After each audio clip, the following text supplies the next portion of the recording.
live a little early today because one, Double D will be on later, and two, I want to play a board game with my wife. So go ahead and do some painting. And since I'm sitting in here anyway and not listening to any music, may as well do this. Currently, I'm putting some camouflage on this Zeus. I have always kind of been a fan of the Zeus, even though I will admit readily that there are tons better mechs in the heavy slot that you could take, but the look of the Zeus is always I've just always just liked how it looked. It's kind of a cool looking mech, I think, and for me, you know, unless I'm really, really trying to win a game. And I don't, I like to win. I play to win, but that doesn't mean I'm what people back in the day, what's up, Daniel? People back in the day at 40K used to call a lore gamer, like when I would make my army lists, and this is later. Early on, I was a win at all coster, and then I realized that kind of attitude just wasn't for me. I mean, it was my attitude, but I guess I outgrew it, and then I've become like a pure, like a fluff list guy. Of course, I was always playing either my Imperial Guard, still Legion, or my Blood Angels, occasionally playing a Blood Angel successor chapter, Lamenters. Um, and I just started making lists up based on what I thought made sense. So if I were playing straight up Blood Angels and I was taking Dante in the list, running a 6-man, 6,500 BV2 game at the house on Saturday. Oh my goodness.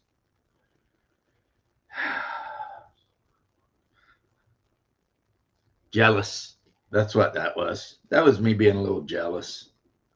I'm not even good with BV2 or BV1 or any of the BVs because around my house, we all just play no modified mechs. Every pilot is like a 4-5, and all the mechs have to be chosen from the original 3025 um, book, TRO, right? So if you play that way, you don't need the battle value because, of how you're playing, right?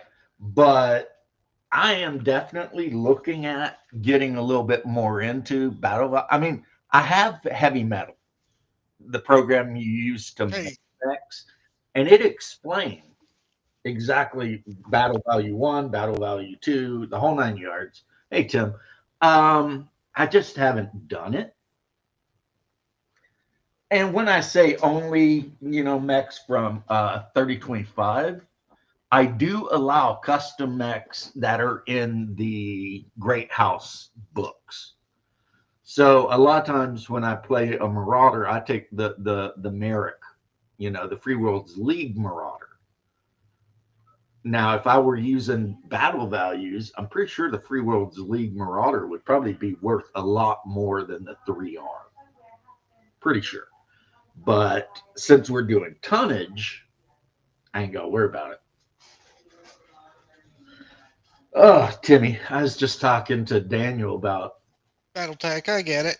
And well, I, Battletech will always and has always been, when it comes to war games, Battletech will always be my main favorite war game of all time. That's fair. Well, I mean, I started playing Battletech in like 86, 85, back when the only miniatures were my early miniatures that I have in my case are lead. They're not even white metal. They're straight up lead. And they weren't the greatest miniatures, but young me didn't give a shit. And I had a whole group of friends. Most of the guys I played AD&D with were also Battletech players. Yeah, I just I had a birthday recently, Daniel, and my sister-in-law, in addition to many other things, got me this. And it has rules in the back for like how to put together actual mercenary companies, how to build them, and everything like that. So I'm sitting here thinking, if I don't know that I ever will, but if I ever do run Mech Warrior 2 again, I'm just looking for, I mean, your company list, nice, nice. The only time I play companies is Alpha Strike, just because it's quick and easy. But I can tell you right now, my Lance makeup, because we usually play Lance versus Lance, and my Lance makeup, hey Daniel, is an Orion, a Thunderbolt, a Griffin, and then either a Wasp, a Stinger, whatever like that. So I basically go hard into the heavy, and I take my Griffin because I just refuse to ever play a game without my Griffin. It's my favorite mech in all of Battletech. And yes, I know it's not the best 55 tonner. The Wolverine is, in my opinion.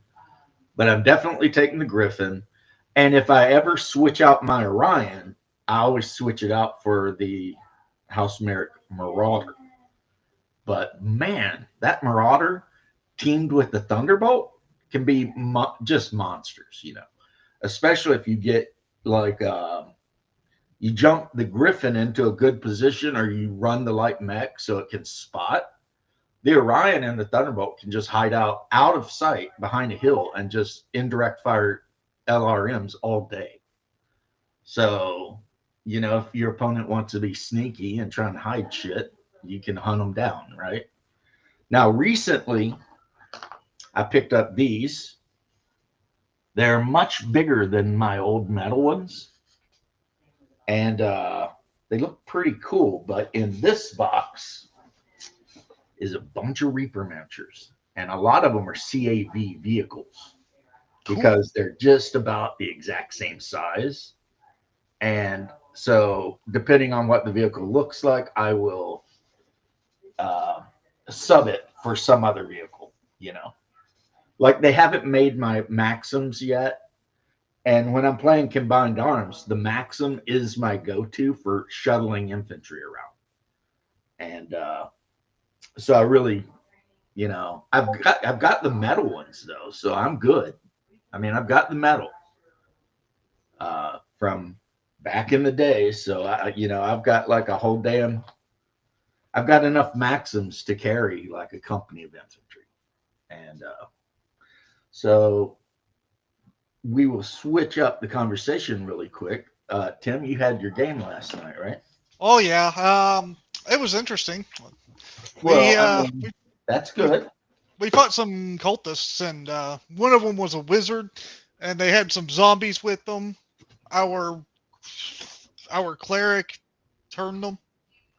Well, that was good. That's what clerics should be doing.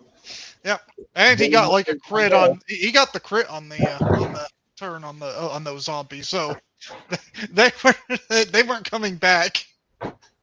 Well, they ran off for good. Yeah. So, yeah, I was on Shadow's live stream. He does a live stream every day, noon Eastern. Yeah. Because he's been so busy in the evening. So rather than let him get away, I've just been following him over there. Ah. because that's how I am. And he's super happy about it. He's like, "You are such a good." Because I told him, I said, "Look, since you can't schedule to be on my show, I've swapped up my schedule. I'll be on yours." And he's like, "Damn it, you're such a good friend." And I was like, "Well, I don't know, man. That's nice. But I'm glad to see you." Shadow did some cool things in there. I blinded the mage using continual light. Good. If you're wondering what the noise is, these air things they use to pack stuff, I'm just knocking the air out of them so that I can actually throw them away without them taking up. The mage sadly got away, or not the mage, the priest, wasn't it? Right. Yeah, oh yeah, I blinded the priest, and the priest used continual light. The mage died. The priest got away using continual darkness to get out of get away from us. Oh, damn, sorry. But he used it on an item, so I'm planning on trying to get that item, put it up, so I can have a perpetual continual darkness ready whenever I want. Yeah, that's a thing. And Daniel, if you're still there, they just re-released this book, except it's an exact copy of the original one like this, pretty much. So they did release a book with this cover on it, but it didn't have the actual unseen. Hey, Shadow, what's up, bro? But this one is Succession Wars era, and it has the Marauder and everything like that in it, as well as vehicles. So, like, Leopard, Shadow, I know you've been real busy, but the link is there. So we've got the Union class dropship here. I think they removed the Confederate class dropship because, in a lot of ways they have kind of become poussoirs, and I've got one right here. I've got my map scale House Merrick. It's House Merrick because it's purple, but I'm going to paint, some of the plates other colors. But yeah, so this thing can apparently carry 8 mechs, 2 fighters, and 74 tons of cargo.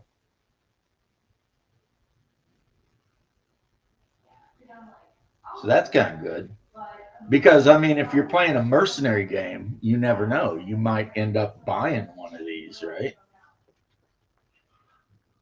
And, of course, the Overlord's in here. That thing, shit, 36 mechs. So that'll carry a whole damn. The other thing they did, and again, it's because they're poussoir. No, they didn't do it. I was getting ready to talk bad about them. They kept the Rommel Patton, Now, everybody knows that I think the Patton's the better variant, but at least they didn't, punk out on that. It just depends what you want, though. The Rommel's got AC-10, so it can hang out at range. And then the Rommel's got Flamer. And now that I'm playing a lot more combined arm games, that Flamer could be important for rooting infantry out of bunkers and shit. Whereas the Patton is just AC-20 and LRM. Well, I know which one the mechs will be terrified of. The Patton. Because the last thing you want is a couple of Pattons rolling up and dropping AC-20s on you. Scorpions rule. Yeah. I got one on the desk here I've been working on, actually. It's probably close to ready to get its base done. I did it up kind of like the chocolate chip camouflage we were equipped with in Iraq.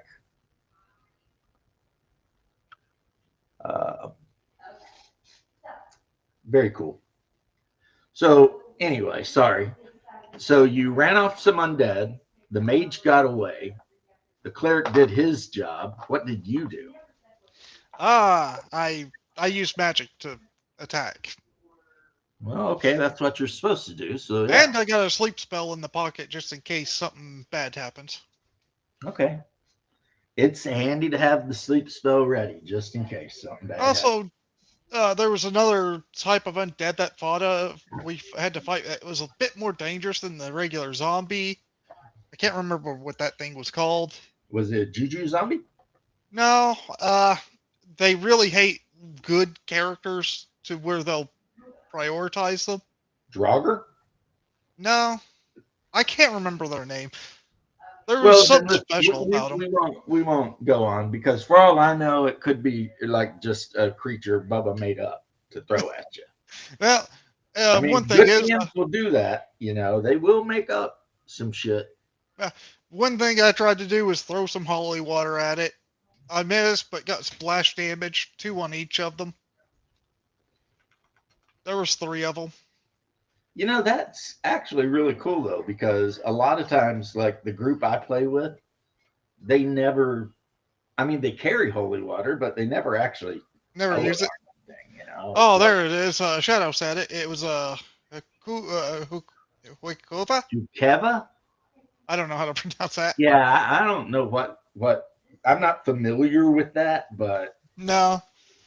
because like in the game I play, you have zombies, and then you have this thing that's a zombie, but it's a beautiful woman that tries to like lure you in to kill you. And then you have Draugr, which are like between a zombie and a white. Yeah, I'll catch you later, Daniel, and I look forward to seeing those company lists. A giant earthworm swallowed the wizard. They'll do it. I mean, they'll do it. That's funny because giant earthworm actually. Wait, is he in my Monday game? Because I think he is. Because that's what happened in my game. Well, it's possible. Apparently, Shadow knows too. So we have like 3 of your group in here. Yeah, just different groups. Because if I'm right, he's in my Monday game with Bubba, and Show's in the Tuesday game with Right. Bloodsworth. Yeah, one thing that there's no freaking want for variant in the setting of Hyperborea is undead. They're undead. There's a whole civilization based around undead. So it's like, yeah, you know, the Ixians, I believe, or it's either the Ixians or the Lemurians. They're like super hardcore in necromancy, and there's actually in their kingdom there's more undead than there are actual living people. So yeah, I know, Shadow. You were talking about last night. Last night was a pretty fun one. Well, I'm glad you guys are having so much fun. I mean, Bubba is a good DM, and if you're just into, you know, if you're just looking to play a good game of classic old school D&D, I mean, you can't go wrong with yeah, you know, him and what he's doing. I mean, tell you what, I'm going to show you one of the vehicles I hate more than anything on the earth. I'll show you both of them. This right here is horrible. This is an LRM carrier, and all it does is carry 3 LRM 20s. Which means if your opponent takes this and hides it behind a hill and spots, I mean, it's just missiles unending all day long, right? It makes me think of some strategies from Legion. And then this is even worse, especially if you're playing in dense terrain. This is an SRM carrier. Short range missiles, right? They only come in up to 6 packs, but they do more damage. And this bad boy right here has 10 SRM 6s on it. 60 SRM 6 missiles coming at your ass. And the problem is, it's not really a problem. They're cheap. You know what I mean? Yeah. You want to add them to an army, they're dirt cheap. I mean, they're easy to kill. They barely have any armor, and a mech can run up and stomp one, and it'll just die. But But if you hide if them it gets a somewhere, shot or two off, man, nightmare. it kind of makes me think of my favorite strategy from Legion: shotguns. Just run up to enemies with shotguns. Your unit dies? Oh well. If they kill off an enemy, they're usually getting their money back and more. Bloodworth's game. Yeah. He's not in Bubba's game. Yeah, I know. I said that. Bubba's game's Monday. No, I'm saying I'm reading what he's saying. Yeah. I got some heavy tanks. This is an Ontos, which I believe either has PBCs or freaking AC-10s or something. Yeah, well, my heavy tank is usually just a giant bus. A giant bus. Yes. Yep. All right, so we're live again. But unfortunately, anyone who was watching got bounced. That was weird. That was something with actual restream. Yeah, that was a Said really that thing. the freaking live stream got Got- something. So now I probably have to re-enter the invite because Restream will probably consider this to be A new stream. different stream. Yeah, I like Restream because it's cheap, but every now and then it does stuff, and I'm just like, what are you doing, Restream? So yeah, I got a bunch of vehicles over here. It's being cheap. Well, I mean, it's inexpensive, but I don't know that. I mean, it's better than the last one I had. That one, they upped their price from whatever it was to like $60 a month or some shit. And I'm just like, nah, I'm not doing that. I mean, that's too much. Whereas Restream, I think, is like 19 for the basic thing, but yeah, it did just boot the shit out of. One good thing about these new miniatures is that the LRM and SRM carriers come with a turret for each. So you can pop the LRM turret off of the chassis and throw the other one on just in case you want to, more of one than you have. What? Are they as strong as the weapons of mass destruction, the Tauntauns? Sorry. I just find it funny. Tauntauns exist in Hyperborea. Do you know that? Yeah. You know what they're called? What? Jumping camels. Jumping camels. And they only live in the Arctic region, and they are ridden by some tribes and other things. And in the book, under their description, they have some art. Let me see it. No, that's a Vermis, kind of a beast man. Serpent men. We all love those, right? The Oon, Manticore, Migo, Ice Toad. So I think I went too far back. Oh, right there he is. Leaping camel. You see that? Yeah, they look pretty much like Tauntaun. It's a freaking Tauntaun. So I went on to the Star Wars thing, trying to figure out if, like, the Star Wars war game, they had, like, individual Tauntauns you could buy. They don't. So. No, you have to. It's the whole.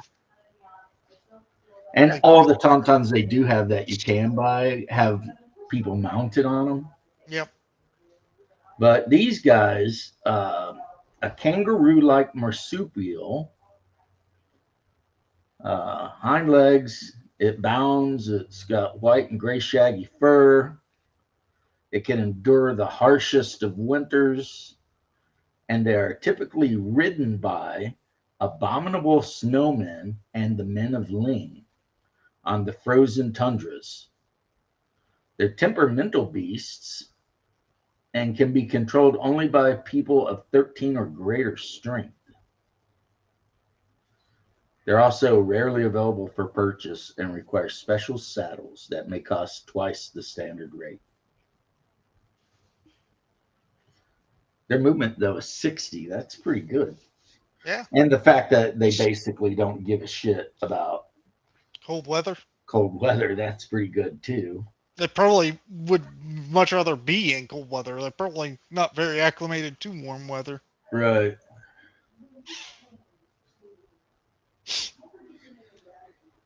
Yeah, fuck. And it's your fault you brought up tauntauns. I'm sorry. I just think it's funny that they used to be like horribly broken in Legion. I never played Legion. That's fair.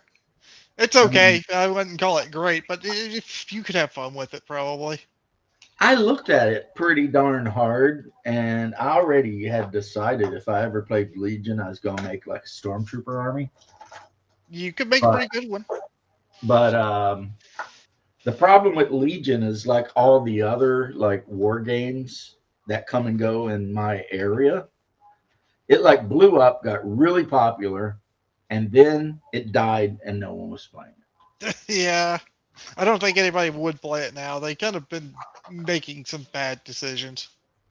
Yeah, well, around here it was basically people being like, "Yeah, screw 40K, man. Legion's way cooler." And then like 2 months later, they're playing 40K, and it's just like I thought Legion was way cooler, but apparently, you Yeah, I'd know. prefer playing Legion. It's a lot cheaper. And that happened when like War Machine came out. Like almost everyone was like, "Oh, War Machine's the best game ever," and it is actually a really good game. But I shit you not, as sure as anything, we had this huge War Machine community going.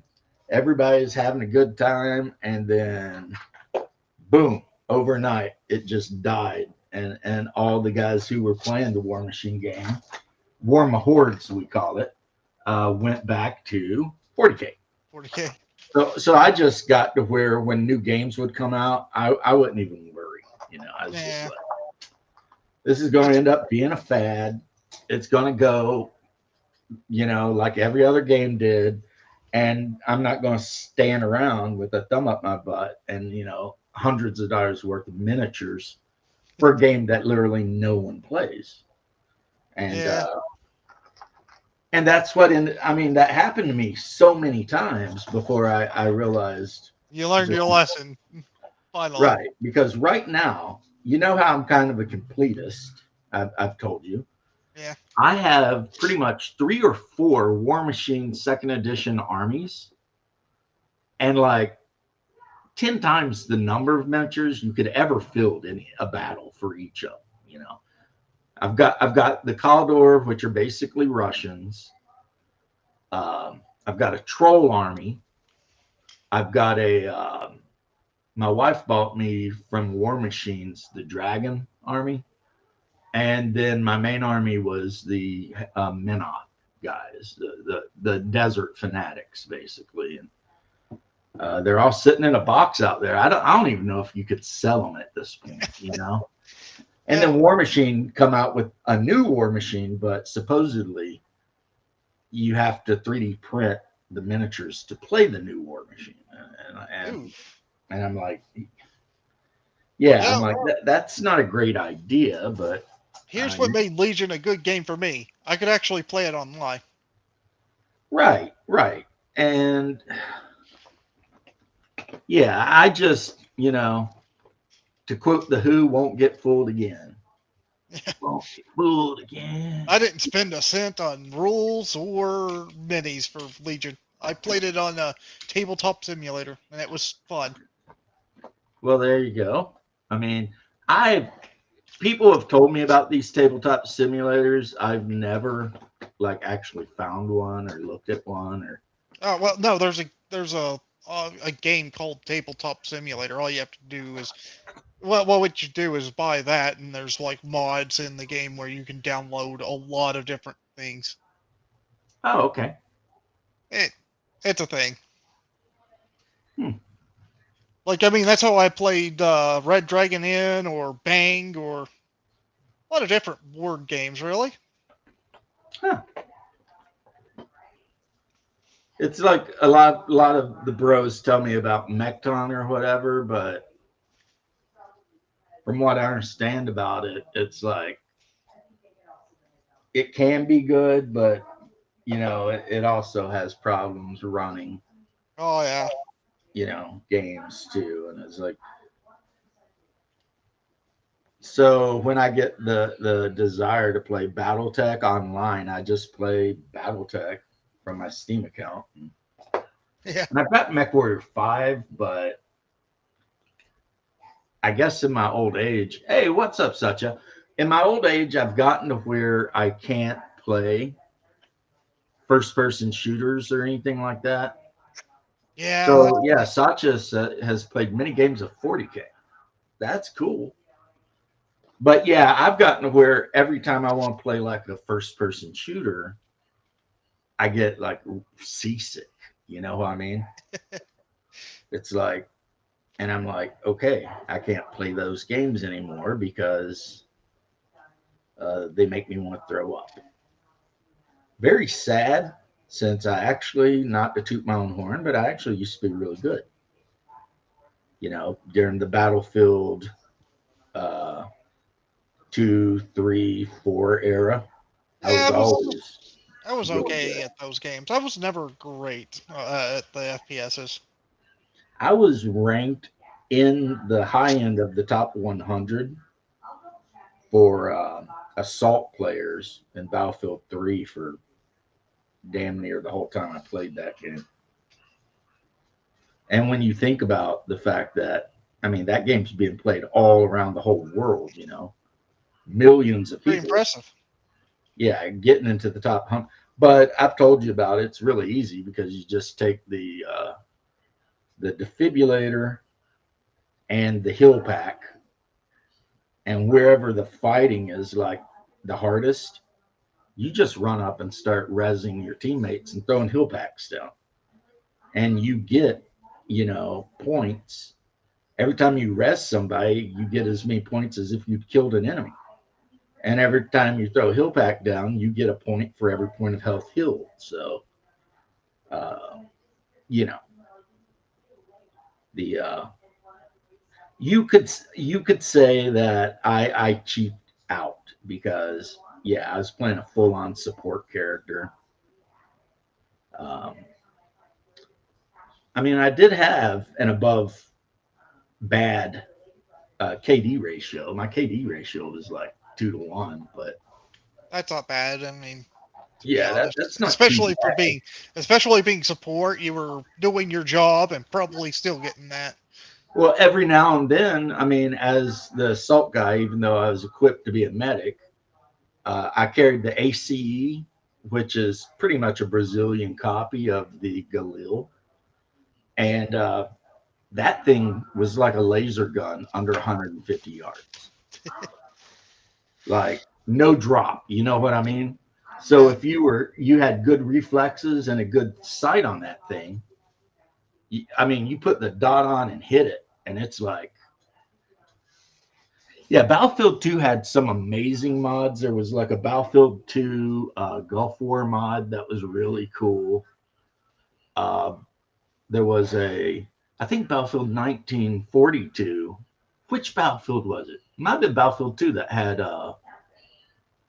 what was it called? Oh, geez, I need my brother to tell me. But it was like Battlefield 2, but ultra realistic. What's up, William? How you doing, bro? So they changed up all the equipment. So if you chose to play German, you had to pick your role. And so if you were a standard German infantryman, you started with K98 and a Panzerfaust and a shovel. And if you were a machine gunner, you started with the MG42. But God help you if you thought you were ever going to hit anything with an MG42 unless you put it on a tripod. You know what I mean? Whereas yeah. on a tripod, now you'd be ganking people almost 1,000 yards away with that thing. Yeah, on open land, right? And then they had the pilot, and the pilot just started with a pistol and a parachute, and every nation was like that. So it wasn't like in the original game where like every American started with a BAR, and every German started with like a Stig 44. Um, it was all everything was actually realistic, and it was a better game. And I mean that K98, not as good as the Garand, but it was practically a sniper rifle. But so was the Garand. So it made the game play totally different.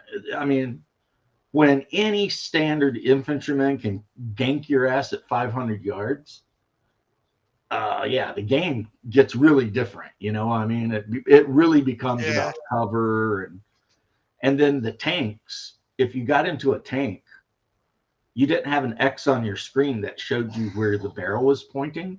You had to bring up the targeting reticle, and every tank in this game had a period accurate targeting reticle, which means they all had kind of different ones. And if you wanted to fire at somebody, you had to actually, because you had the crosshair and the numbers, and you would have to figure that shit out to drop a round on somebody, right?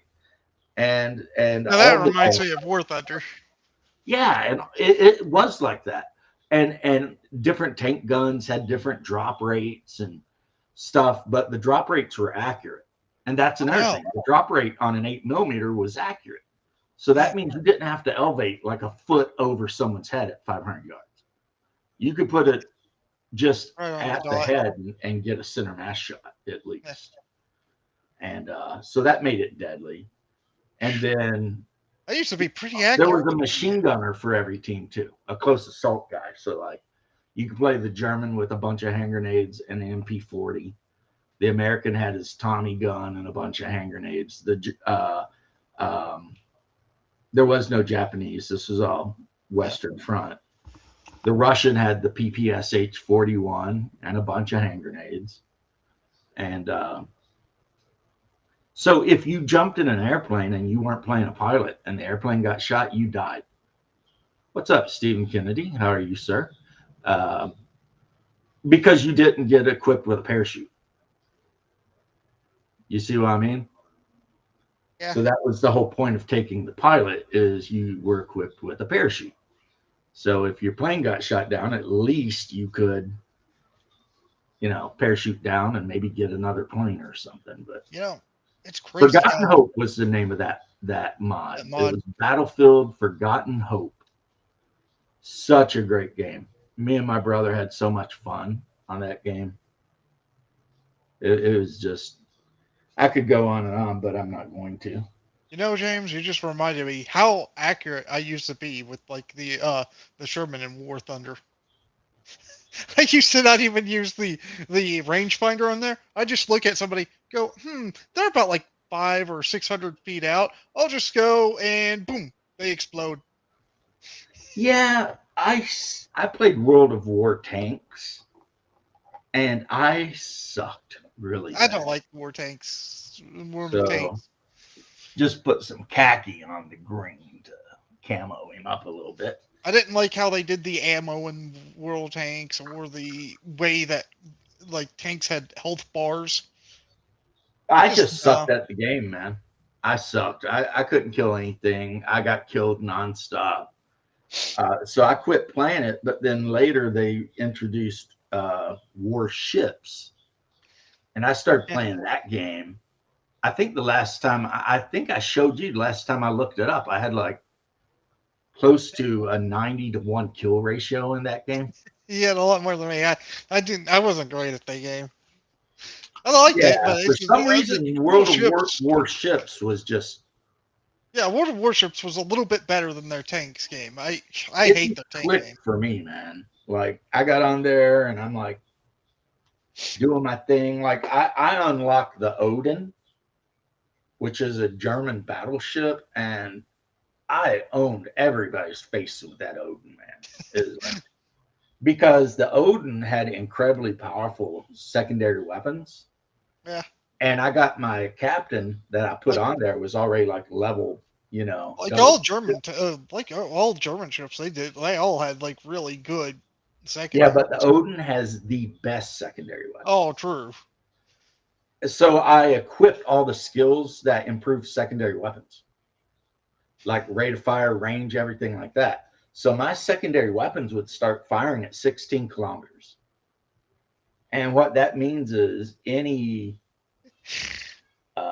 destroyer that thought they were going to sneak around me, the No, secondary 150 millimeter guns would light him up. And that's bigger guns than most destroyers have.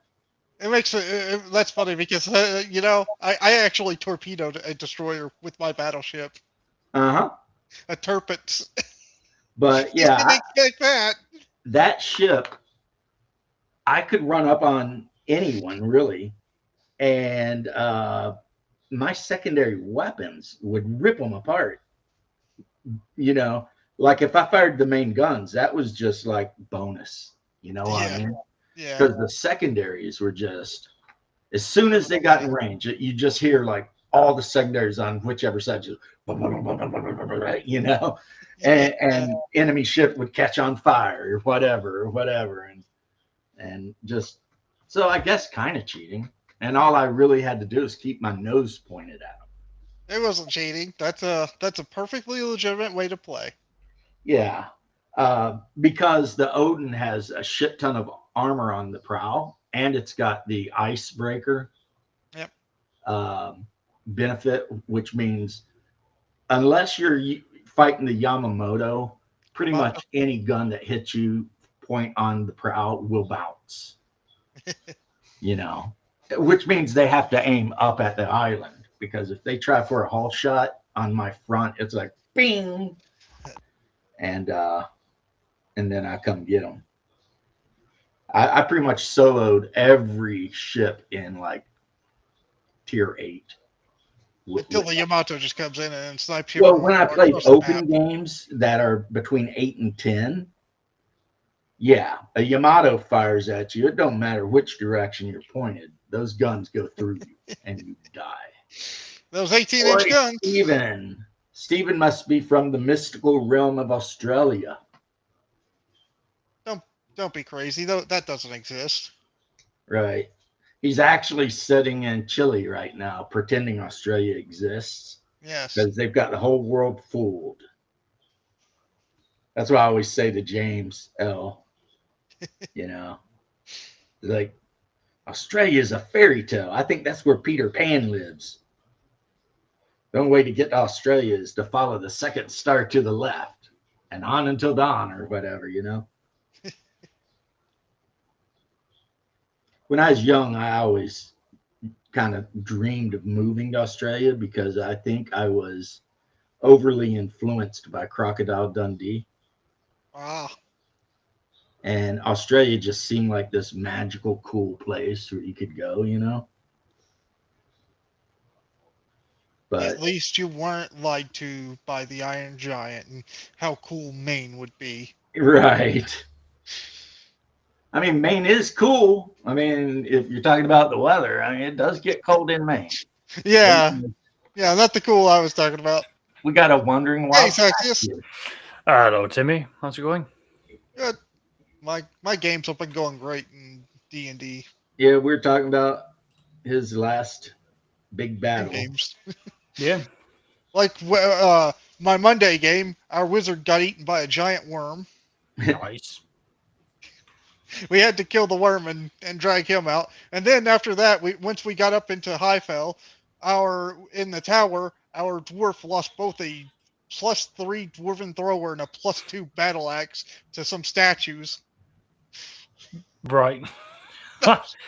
Oh, that hurts. Oh, I know. I was like, oof, how much bad luck you'd have to have for that. Me, I was like, I'm not going to attack with my defender. I'm just going to become a giant wall for them to pound at until they're dead. And in my game, my Yeah. players are so terrified that they get into a dungeon and stand around and argue about whether they should open a door or not. The biggest obstacle for all players, a door. Yes. Yeah. Like they're standing there in front of the door and they're like, should we open this? And then the cleric gets mad and he snatches it open. And he, like, last game, the cleric was telling them all they need to go back to freaking Camoria and become cabbage farmers or something. Yeah. You know, My Monday game's like that a little bit too. right? Like we found a little teleporter that we could go through, and they're just like, no, let's not. And I'm like, come on. It could be it could go anywhere. Yeah. I've got two very different groups that I'm running for at the moment. Are you running Rogue Trader for both, or? No, so my Sunday group finished D&D, where I got them to level 15, Oh, and then we just sort of went like, all right, we're ending it at a good high. It's but it ended with them going into Ravenloft we were using 5e. We were going through the module just for the sake of like let's just do it for the sake of fun. right. And they were stupidly high leveled. It ended with them casting Banishment upon Strahd, sending him from the subplane of dread into like a subplane within a subplane, which is already like we're getting into some very dicey territory, guys. But that group just went like, yeah, we know, but we're not done yet. We're now going to use our open gates so that we can see where he is, and we're going to get out our little portable hole and waft it in front of him. To which he knows what it is. I know what it is. They know what's about to happen. They're like, hey, there can't be a dread domain if there is no dread domain. Whoop. And reality collapsed upon itself. 3 of the players sacrificed themselves for that. The rest got out of dodge just in time. Yeah, that's how that group, that campaign ended. And now I'm going to take them through Call of Cthulhu. Oh, nice. So Hey, I kind of want to play a Call of Cthulhu game. Maybe Yeah. eventually, if I didn't have so many games right now. yeah, I know. Well, I'll tell you what, Tim, if I ever in my life, which will never happen, run a game online, it will be Call of Cthulhu. And not only will it be Call of Cthulhu, but the main setting will be Appalachia. Yay! I can already hear the horrors. So no, thank you. I will stay indoors. Yes, I hear things are crying out for me outside, but it's dark. I can't see out there, and I'm pretty sure I just saw some eyes blink at me. No, thank you. The deer out in the distance is standing on its hind legs. No, thank you. You gotta watch out for deer that aren't deer. That's a thing that they talk about. Yeah. My Rogue Trader group has just finished they were meant to take a very simple mission of like go into this area, scan it a little bit, see if you can find a lost Adeptus Mechanicus explorator ship. That took them 3 months in real life to do that. Many weeks has passed in game, but they found it. And they now have to get together and do the big empire building turn, which happens once every in-game 3 months. Hey, Mobius. What up, Mobius? Yeah, I have. They've kind of hit the point of where the first in-game year has sort of ended. The second year is about to gear up, and that means like there's a lot of bricks up and lining up that's now going to start falling in place. Like the Eldar Corsair Prince is going to make an announcement. He's made his first move, which is to raid the player's planet.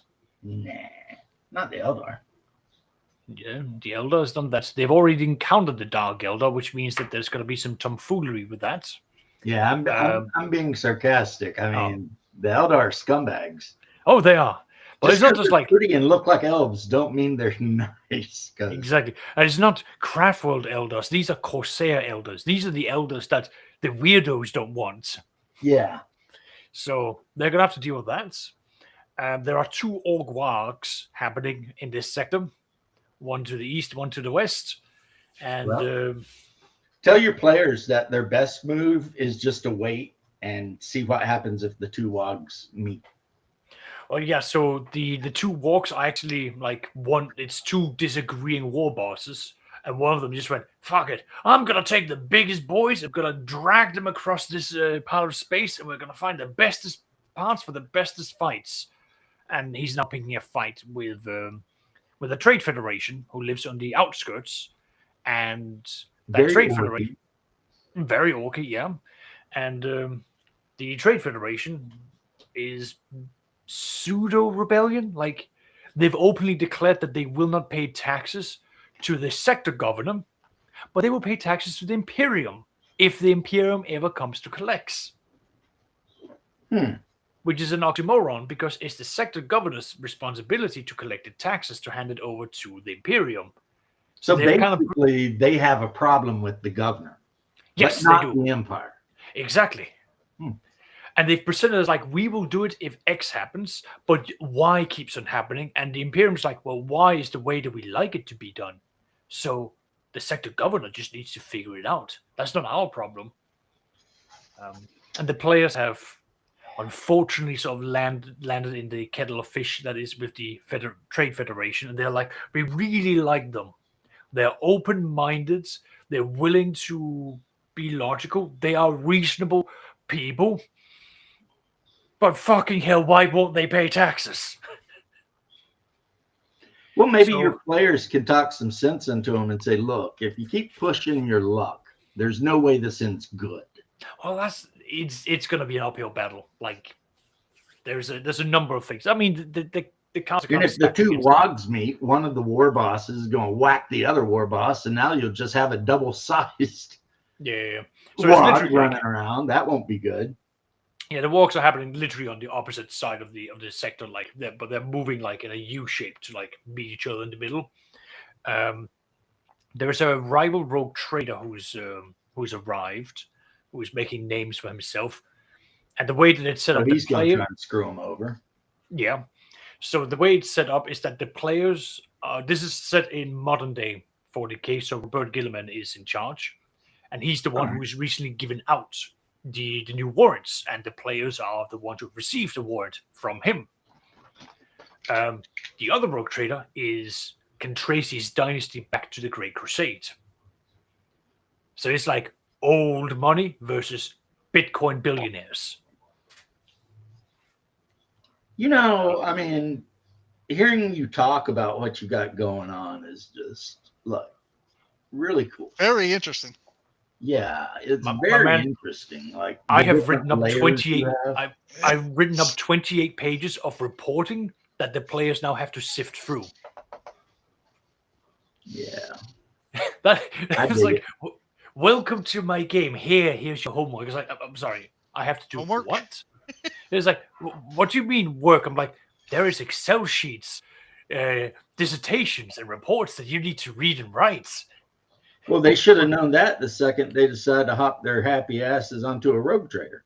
Yes, exactly. I mean, they do got a lot of freeway, but that don't mean they have complete. Yeah. They still got answer to people. Yes, and we've actually that conversation has happened more than once, because one of the players has literally had to explain to the others, we are above the law. We are not outside the law. I was like, what's the difference? Above the law means we are allowed to skirt over it. Not all the rules apply to us, but there are still things that we have to respect. Like there's a ceiling that we will hit. Then there are those who are above the ceiling and outside the fucking house. Those are the people we do not mess with. The Inquisition. Exactly, it's the Inquisition. So that's all fun and games. It's all sort of building up in a fun way, because I've got 3 people who are clearly on the spectrum, who are loving going through all the reports and data and numbers that I'm giving them. And then they all rush over towards the rogue trader and go, my lord, we have things that needs to be done. And they start sending him in private messages like these reports that they've written, and, not dissertations, but like propositions and graphs. And the rogue trader literally sits there, gets out a drink in real life, and simply goes, I'm not fucking reading that. So the rogue trader has shown up on more than one session, gone, right, there's a lot of words and papers in front of me. Summarize. And the players sit there and go, okay, in bullet forms, X, Y, Z. And he goes, I like that. I don't like that. Give me another alternative. Oh, A, B, C. He's like, I like those. Good. So on and so on. And the players are like, oh boy, shit, let's go and scramble and get this shit done.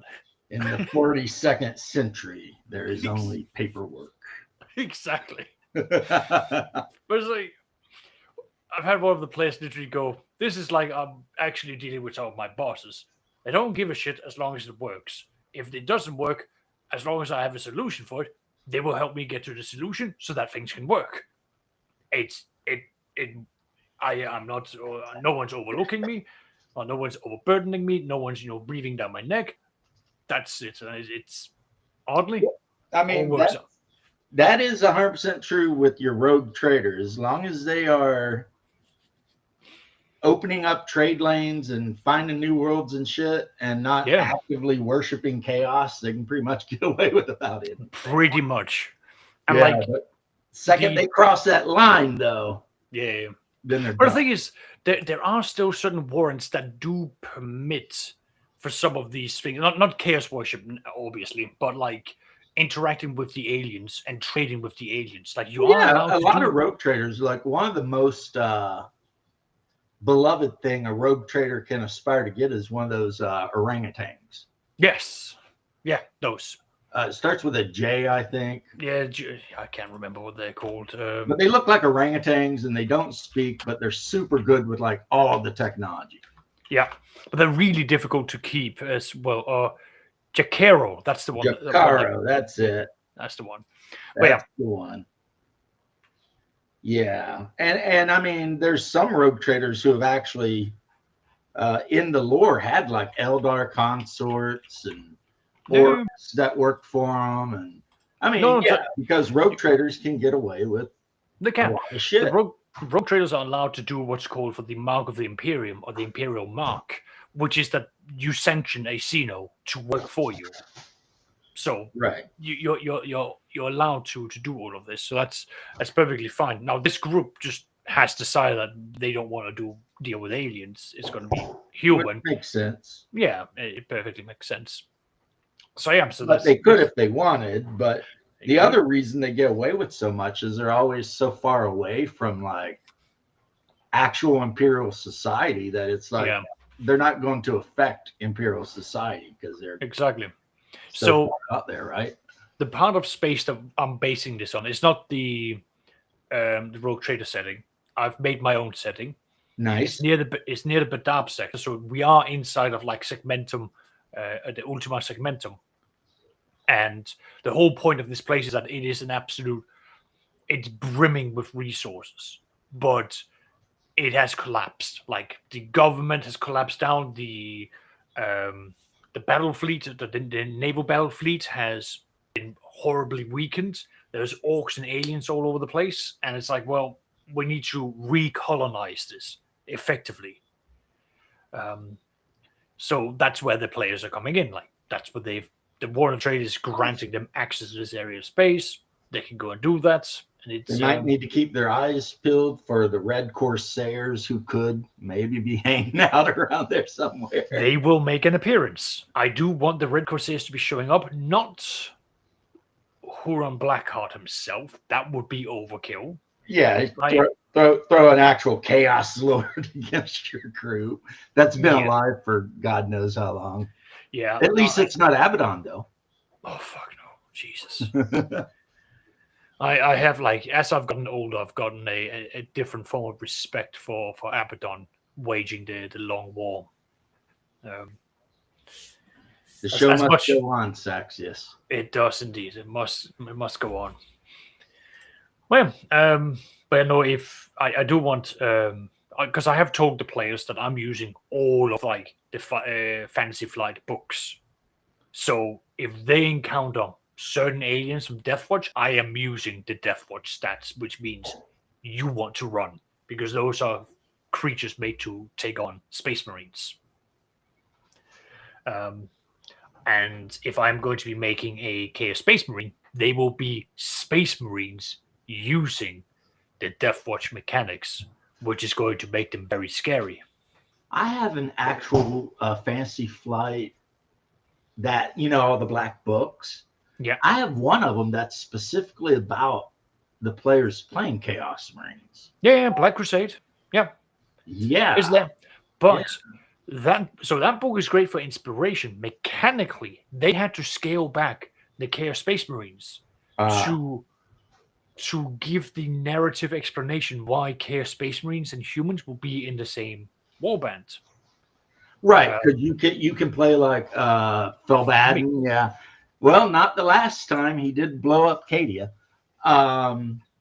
Yeah, because you have to, like, you got Chaos Marine who's 10,000 years old and he's hanging out with some sorcerer who just found his psionic abilities. You got to try and figure out a way to figure that. Exactly. All right, Mobius, you have a wonderful night, sir. I also have, I think it's called Time of War. Yeah, Only War. Which is the Imperial Guard. Yep. And that's my favorite. Yep. No, I like that. I can't remember. I've got like 6 of them. Yeah. So you've got Deathwatch, Rogue Trader, Dark Heresy. Yeah, I got Black Crusade Heresy for sure. Yeah. Yeah, Black Crusade, and then you've got Only War. And then you've got Imperial Maledictum that's just come out. And then I do have that. And I've noticed that it does use rules that are very similar. Yep. To the, because I also got Wrath and Glory. Yep. And it uses an entirely different like dice pool system. Yes. But that's because Wrath and Glory wants to go down the cinematic route. So Final Fantasy Flight and Cubicle 7 very much went, we like numbers. Big numbers go, make it go brr, and neurons activate. So we stick with that. Right. Wrath and Glory is very much of here are 3 different tier systems. Depending on what you want to do, go and have fun, kids. Like, it's all about the story above everything else, which is, if you like the story. Fantasy Flight's game, Sachs. Yep. All the players were like working for an Inquisitor. Yep. And like there was no Space Marines. There was just like some dude who was from some Imperial Guard regiment, and there was a guy who was like a ganger from a hive world that got drafted. So they were literally just scumbags, most of them, that had been given the offer to work for this Inquisitor or be shot in the face. And they said, yeah, we'll work for this guy. And so it was a much kind of lower power level. Yeah, but it was fun. I mean, it's fun. I don't want to keep up too much about 40K. I do want to tell about the Call of Cthulhu that I'm planning, because I know my players aren't watching this one.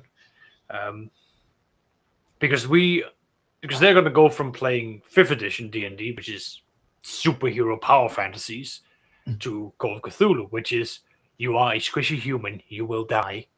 Which is somebody shot you with a shotgun and you're dead. Oh God, yeah. I mean, even some of the lower pistols can kill you or horribly maim you. Yeah. At the very least, like even like the real life. Yeah. Don't get shot with a 38. It's not a good deal. Exactly. Likes that. So the setup that I have is it's the 1920s. They are all going to be hired by the British National Museum to go and do an expedition into foreign country. The Kingdom of Bhutan, which is a small kingdom north of Bangladesh in India. Yeah. By the Himalayas. Yeah. So they're going up there to go into the lower peaks of the Himalayas, where there is a temple named Bayul. And they're going to there to excavate it because there are old relics that needs to be brought back, because damn it, they belong in a museum for knowledge and science. Especially the 20s or the 1920s, England running around just snatching everything up. Exactly.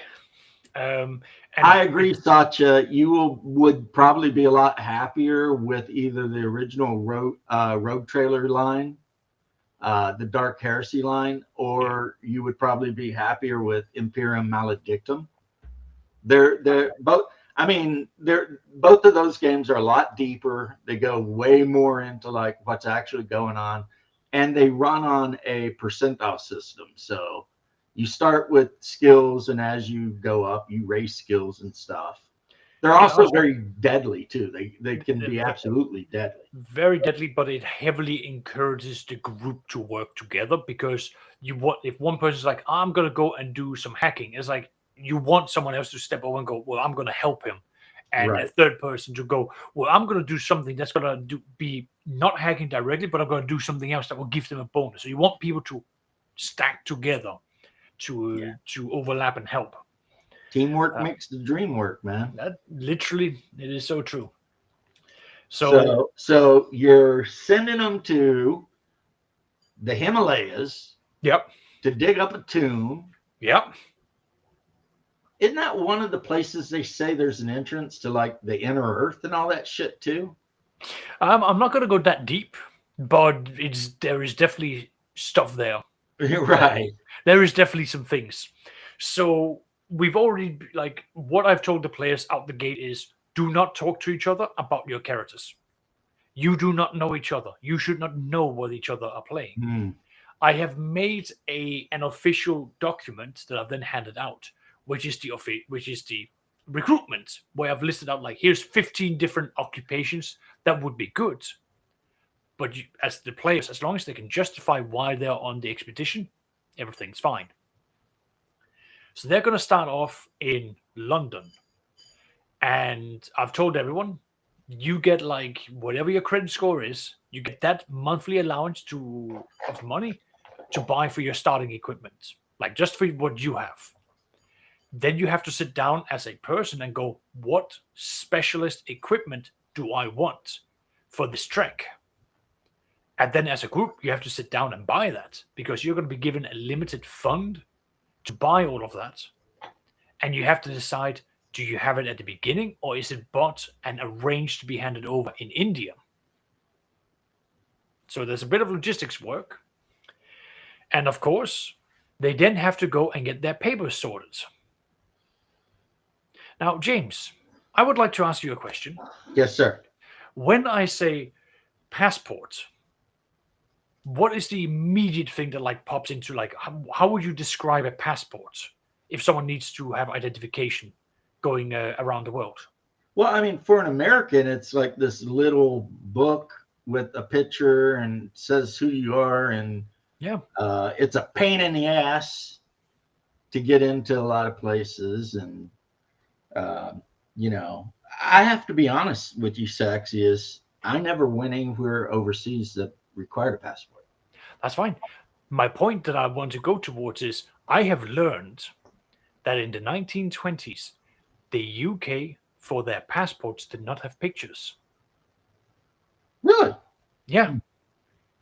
See, that was a French and German thing that the British government went, no, we do not have that. We are not like those filthy mainland Europeans. We do not require our citizens to have pictures. That's way too invasive. So what they did was they would just have lines that would go head. So, like, is it oval? Is it square? Like, they would literally just put down, like, writings, which... So instead of a picture, they would describe you. They would describe you, yeah. Which, funnily, when I was telling one of my players, who is Polish, he began laughing and pulled out the KGB files that was made with this same concept. I was like, well, I suppose England started this shit. Yeah, I mean, I guess it must have worked, because people kept doing it. Yeah, so they did that, but it kind of fell out of favor, and it became very problematic when mainland Europe was like, no, you need a picture, because this is just horrible. Like, we won't let your people in. So they have to do that, but they also have to make sure, like, if anyone has guns, because it's the 1920s, it was in 1902 that the UK made it a requirement for you to have all of your weapons to be licensed, which would include having it licensed in the UK as well as having it licensed in the British Raj, or British India. Mm-hmm. There's also all the events that's happening with unrest, because Gandhi is going around in India. Yeah. I don't remember exactly when the Sepoy uprising was, but it was about in that. It was there was like 1919, Yeah, 1920 that it was happening yeah. because Gandhi took office in 1924. So that's all happening. So I've got the entire route planned out how they're going to go down to Lisbon, where they need again visas to get into Portugal, through the Strait of Gibraltar, across the Mediterranean, park in Malta, go down through the Suez Canal, through the Red Sea, across I think it's the Arabian Sea, and then arrive in Bombay, where they're then going to take the train all the way up to the very border, and then travel into Bhutan thereafter. And all of this is because I want them to go through mundane life where horrors are slowly building up. It's going to be things like the fog is really thick. You're confident you saw a man standing out there, on the deck. So you're like, fuck it, I'm bored. I'm going to go out and talk to them because I'm seeing the same people for 4 days while on this boat. I'd like to just do something to break up the monotony. Go out there, but the man's not there. It's like, okay, what happened? And you go back in, and then out of the corner of your eye, as you pass by the glass window, you could swear that you just saw your reflection as a decaying corpse. I mean, God, you describe your games and it like makes me want to play. Yeah, I'm all like, oh shit, that sounds interesting and fun. Kind of awesome and creepy. And what you mean? I saw a picture of myself, but I'm a corpse. That can't be good. Exactly. I mean, have I been drinking a lot, or am I just hallucinating? I mean, what's happening? Yeah, so I've got that. I've got like foreshadowing that's going to be happening early on about like, oh, there's this picture or this like scribble that you see. It was like, oh, it's probably nothing. You throw it away. But it will be a handout that I give them. So the players might go, well, should I hold on to that? It's like, well, would you hold on to it? This is just a random piece of paper. I was like, maybe, sure. It's like, okay, you do. Oh, you see something that's quite familiar. It's like you've seen it on a scribbled piece of paper that you may keep. It was like, is it this one, Oscar? It's like, that's it. Yes, this thing has now been scribbled upon the boxes inside the cargo, like into the wood itself, so you can't just hide it. The cargo has been marked with all your equipment on it. I was like, oh, what's happening there? Oh, where's Francois? You haven't seen him for 2 days. I'm like, where is he? You gotta start looking around. It's like he's just disappeared. Like I like how you're planning to make it all like really like getting passports and doing all this just average everyday stuff, and then after a while sticking it on them. What's up, Dean? I thought you were sleeping, homie. That's the thing with like Call of Cthulhu, you can go one of two routes depending on your time limit. Right. If you're strict for time, it's like, here's the horror, here's the thing, you die, you die, you die, you look in a book, you die because you're now insane and you decide that you can fly, so on and so on. Right. You can go down that route where it's just like horror, die, and it like just like it's almost like fast tracks. Or you could go the long route, but the long route means you need to do an investment. You need to make the players forget that they are playing a horror game. Right. And you have to get them to be immersed in about something else, like this is an expedition. Make them sit and bicker around how can we get the most money out of X, Y, and Z. Like one of the players wants to be the quartermaster. So I sat and I basically went through like, what are you going to do if I give you £50 and you have to go and get supplies? I was like, well, I'm going to go and I'm going to haggle. Great. You've haggled. You've got everything for £30. What are you going to do next? I'm going to go home. It's like, no, you're not. You're not going home because you have £20 to spend. At the moment you come home and you hand all that in, that means you have to hand that money back over to whoever gave it to you. Right. You got to spend that £20. You got to be creative about these things. Just like a government. If you don't spin it, then you don't get it. Exactly. The Sagwa lives. Yep, Stephen. He definitely lives in my Hyperborea campaign because that's the deity that the cleric in the group worships. But anyway, That's the creature we fought in my Call of Cthulhu game. yeah, he looks like a big, fat, bloated kind of rat sloth Oh, maybe I was wrong. No, bat I thought that thing. was something different. No, never mind. Nah, he's like some kind of elder alien that made his way to Saturn for a while and then came Okay, to yeah, Earth. I'm 100% wrong then. That was not what we fought. I forgot what they were called. They And were then, weird. then in fish Hyperborea, what he did is he after was he's on thinking- Earth for a while, he like snatched the Hyperborean continent, which is where the Arctic Circle is now, snatched it off the Earth and put it near Saturn, because supposedly he has kinfolk on Saturn. Because you have to remember, I mean, he's a big toad, whatever, but he's not an actual god. He's just an ultra powerful thing. And that's how the continent of Hyperborea got ripped off of the Earth and put in I was thinking orbit of around some Saturn. weird fish creatures. I can't remember what they were called. Ones. What, the deep ones? Maybe it was the deep ones. Yeah. Yeah, I don't know if the deep ones have an actual like name other than the deep ones, Maybe. but don't they've remember been that. around for like basically even before humanity. They were after this gold that we found, and they didn't want us to keep it. Did you find some kind of weird like tiara or something? No, there was like gold coins with some weird markings on them. Mm. Yeah, the deep ones a lot of times will. Well, you know what, Timmy? Someday listen to the audiobook Shadow over Innsmouth, and then you'll know everything you ever need to know. Yeah. And it's not even long.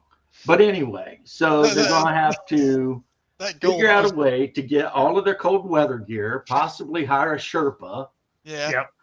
and food, which back then they'd be lucky to get canned beans, Yep. and then make it all the way an aboleth, Tim?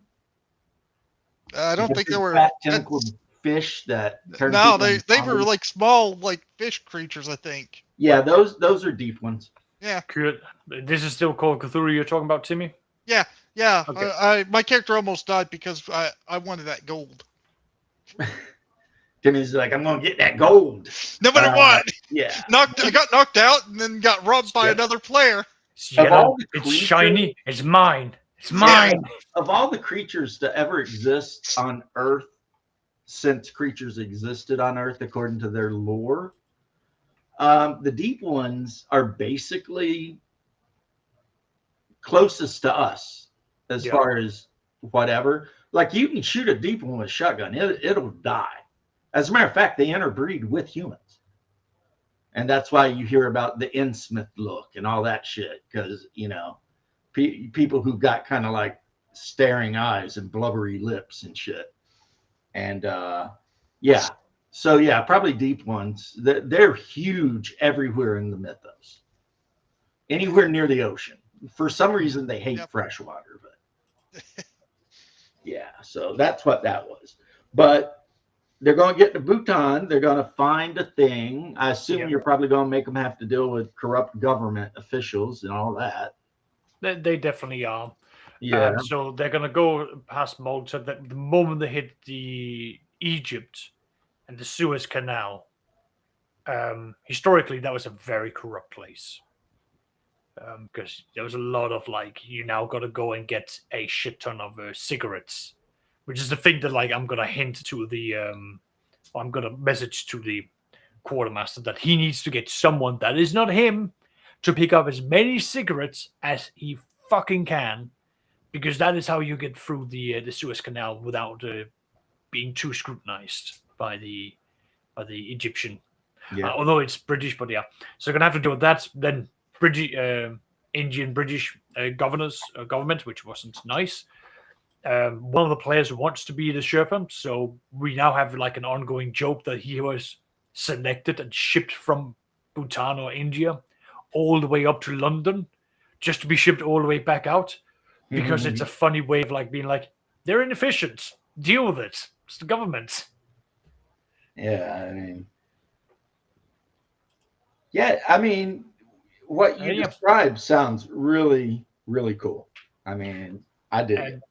And the big monster at the very end is going to be a Chthonian, like the big Ooh. worm thing with like the tentacles that comes out of its mouth. But all of the depictions of it is going to be like a giant snake opening up with a tongue that turns into more snakes. Right. Which I think that there's an actual piece of art from that region that's like that. Yeah, I need to go and do a little bit of digging, but yeah, that's the thing I want. And there's going to be all sorts of things that happens in between. I've got a player who had to step away from the group because of a commitment. He has said that he wants to be coming back for a one shot to be a part of this. So he is going to be playing a British intelligence officer that the players are going to be meeting once they get past the Suez Canal. And he's then going to be debriefing them about like what's happening in India, what is the latest, what are the things that they need to be wary of. But that character is going to be brutally murdered by an eldritch creature, and that's going to be the turning point of where things are going to go from being very subtle to like things are now hunting them. Something is out to get them, and it strikes when the players are isolated. Well, I mean, I'd never tell you how to run your game, but I will say this. Go on. During the era of the Raj was when the Tuggy cult was kind of at their height too. I mean, just keep that in your back pocket. They were running around strangling people on trails and shit until that British officer, painted his skin dark and fooled them. But so I mean, Kali is actually part of the mythos. So I mean, the fact that they're in India, there's no end of crazy ass shit you can throw at them. So much that can be done. But yeah, I do have a cult that I haven't really named yet, so I'll play around with that. But thank you, James. Well, I mean, think Pierce Brosnan. He starred in the movie that was about the Englishmen that infiltrated the Tuggies. All right. And I watched it. And I mean, it's a very old movie, but it's very good. And it goes in depth about how they worked. And like when they would kill people, they always strangled them because they believed that the blood was sacred and belonged to Kali. So they never spilt blood. And they had done that for so long that they knew how to exactly break which bones to fold a body so that it would fit in the smallest possible grave. Like they were professionals. And how they would work is they would travel the trade routes, and basically they pretended to be traders and merchants, and they would, if they saw another group of merchants, they'd be like, hey, let's travel together, it'll be safer. And then at the appointed time, they'd kill them all and take all of their stuff and bury them, and then eventually they would go back to the city where the cult was based out of. Yeah. And they would like have all the treasure from that whole route they did, which was for a year. They would leave and they would spend a whole year just doing that. And then they'd go back. It's really wild shit. Uh-oh. I did have a bit of a rest and about to make dinner. All right, Dean. I know you're still getting over your cold. Steve says, AS, yes, I recently picked up Savage Swords and Sorcery of Hyperborea. I just got Hyperborea, and we are having so much fun that I doubt I'll ever run another game in my life as much as I talk about it. But hey, James, guess what I got for free? Hyperborea. No, Castles and Crusades, PHP. Oh yeah. They give their PHP away like once a year. Yeah. Like once a year, Castles and Crusades will put out like a advertisement with like a code, and you can just go to like DriveThruRPG and download it. Oh, for us, it didn't even need a code. It just like instantly just had it for $0. Well, I mean, they want you to play. That's one thing about the Chenal brothers, or Chenal, however you say it, it's French. They go out of their way to try and get you to play their game. Fair. And I will be playing it now. They avoid politics, buddy. A person who worked for Troll Lord said some shit, and they immediately squashed that. Yeah. Fair enough. They're like, no. I like that. Yeah, they're just some good old boys from Arkansas. No, They're trying to sell some books. I like every time I hear about Castles and Crusade, like it sounds really interesting. Like it's my impression has been like a really good mix between like second edition and third edition of D&D. It's third edition, but they make it feel like older editions. But Right. really, it's kind of third edition. Okay, Ah, well, I don't mind that. Yeah, I don't mind Yeah, that. But they Actually- changed enough stuff in it that it has this old school feeling, and plus, they were the last company Gary Gygax worked with. So Okay. Sorry, were you uh, saying something, Timmy? yeah, yeah. Saxons. I can't wait to play it. I'm gonna be playing an arcane thief. Nice. So run around stealing magic. I know. I've already Yeah. heard you got a warning about if you steal the light spells out of the magic lanterns in the big town, you're going to get in trouble. That's okay. I'm gonna be making my character a lot like a thief. I'll be trying to take spells that would help me with, like, sneaking around. The swamp is deep so. and full of horrors. That sounds more like a barrel maze. Yeah. But yeah, speaking of Hyperborea for just a second, Stephen, the setting is what really won me over. How kind of weird and yet logical it is. It's like it's really weird, but everything kind of logically makes sense. The way it's pinned together. Yeah. And then when I actually read the rules, I was like, well, damn, this is just like AD&D, except they fixed a bunch of shit. Yeah, CNC is way less bloated than third edition. It is, but I mean, mechanically, it's, got ascending armor classes and all that, but it has different XP tables for classes. It's a good game. I've got the first printing that they ever did of it. And I've also got the homage edition that has all the artwork that looks like original AD&D, but modernized. I got that just because that tickled me, but I bought into the Kickstarter for second edition Hyperborea. Yep. Or third. It might have been third. It's third. And I got it, and I ordered like the collectors, all of it. So I have the kind of fake leather bound with the really weird, like heavy metal looking Hyperborea on it, right? Yeah. And I held it probably 6 months ago. We started the game, which means that these books sat on my shelf for years. Christ. And then one day I actually picked it up and started looking at it, like reading about it and shit. And I was like, holy shit, this is really cool. Because I'd been trying to buy the original Savage Swords and Sorcery with the guy fighting a dinosaur on the cover or whatever, and you can't get it. So I did the Kickstarter, and now they did like a reprint of third edition, and you can tell by the color of the letter here. Yeah. To clean up a lot of like editing and stuff. So I bought this, and I gave my old ones to my brother-in-law. But I still kept my collector's ones just in case. But Chthonians can cause earthquakes. You know that, right? Yeah. Yeah. One of their abilities is they can cause earthquakes. Oh, you And mean the bigger and older the Chthonian is, the bigger the earthquake. Sorry, I thought we were still on about like Hyperborean, but yes. Oh no, Chthonians are in Hyperborea. Okay, right. But I'm talking about in just the lore. Yeah, they cause earthquakes. Yeah. They do all kinds of shit. They can just move through the earth like it's butter, basically. They just So you can kill a Chthonian, but it would be really hard. Like you'd have to like chuck a shit ton of dynamite at it or something. Yeah. But like that's so that's the creature I'm gonna be using for my my Cthulhu game at the very end. Like this is what they the big awaken. Boss. Yeah. That's really cool. They're cool monsters. Yeah.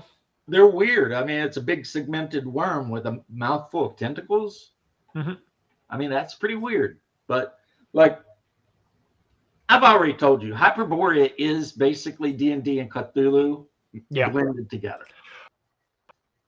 Well, it's like the Conan world, which was also inspiration from H.P. Lovecraft, because I can't forget the author's name. Well, they were all pen pals. Yeah, exactly. and they all shared a universe. So whether you're talking like Call the King or Conan or Clark, not Clark Ashton Smith. That's a writer who was part of it though. Randall Carter. Technically, they all exist in the same universe. I do like that.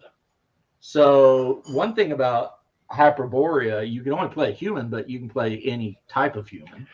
And I like the differentiation about that. Like it goes down to saying like, okay, these are different cultures, but they now made them into like, this is what you are. And I think it's a neat way of going about. Well, you've got common men, which are just basically the generalized human that could be part anything.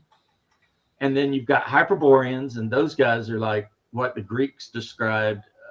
But in your mind, picture like Elric of Melniboné. Yeah.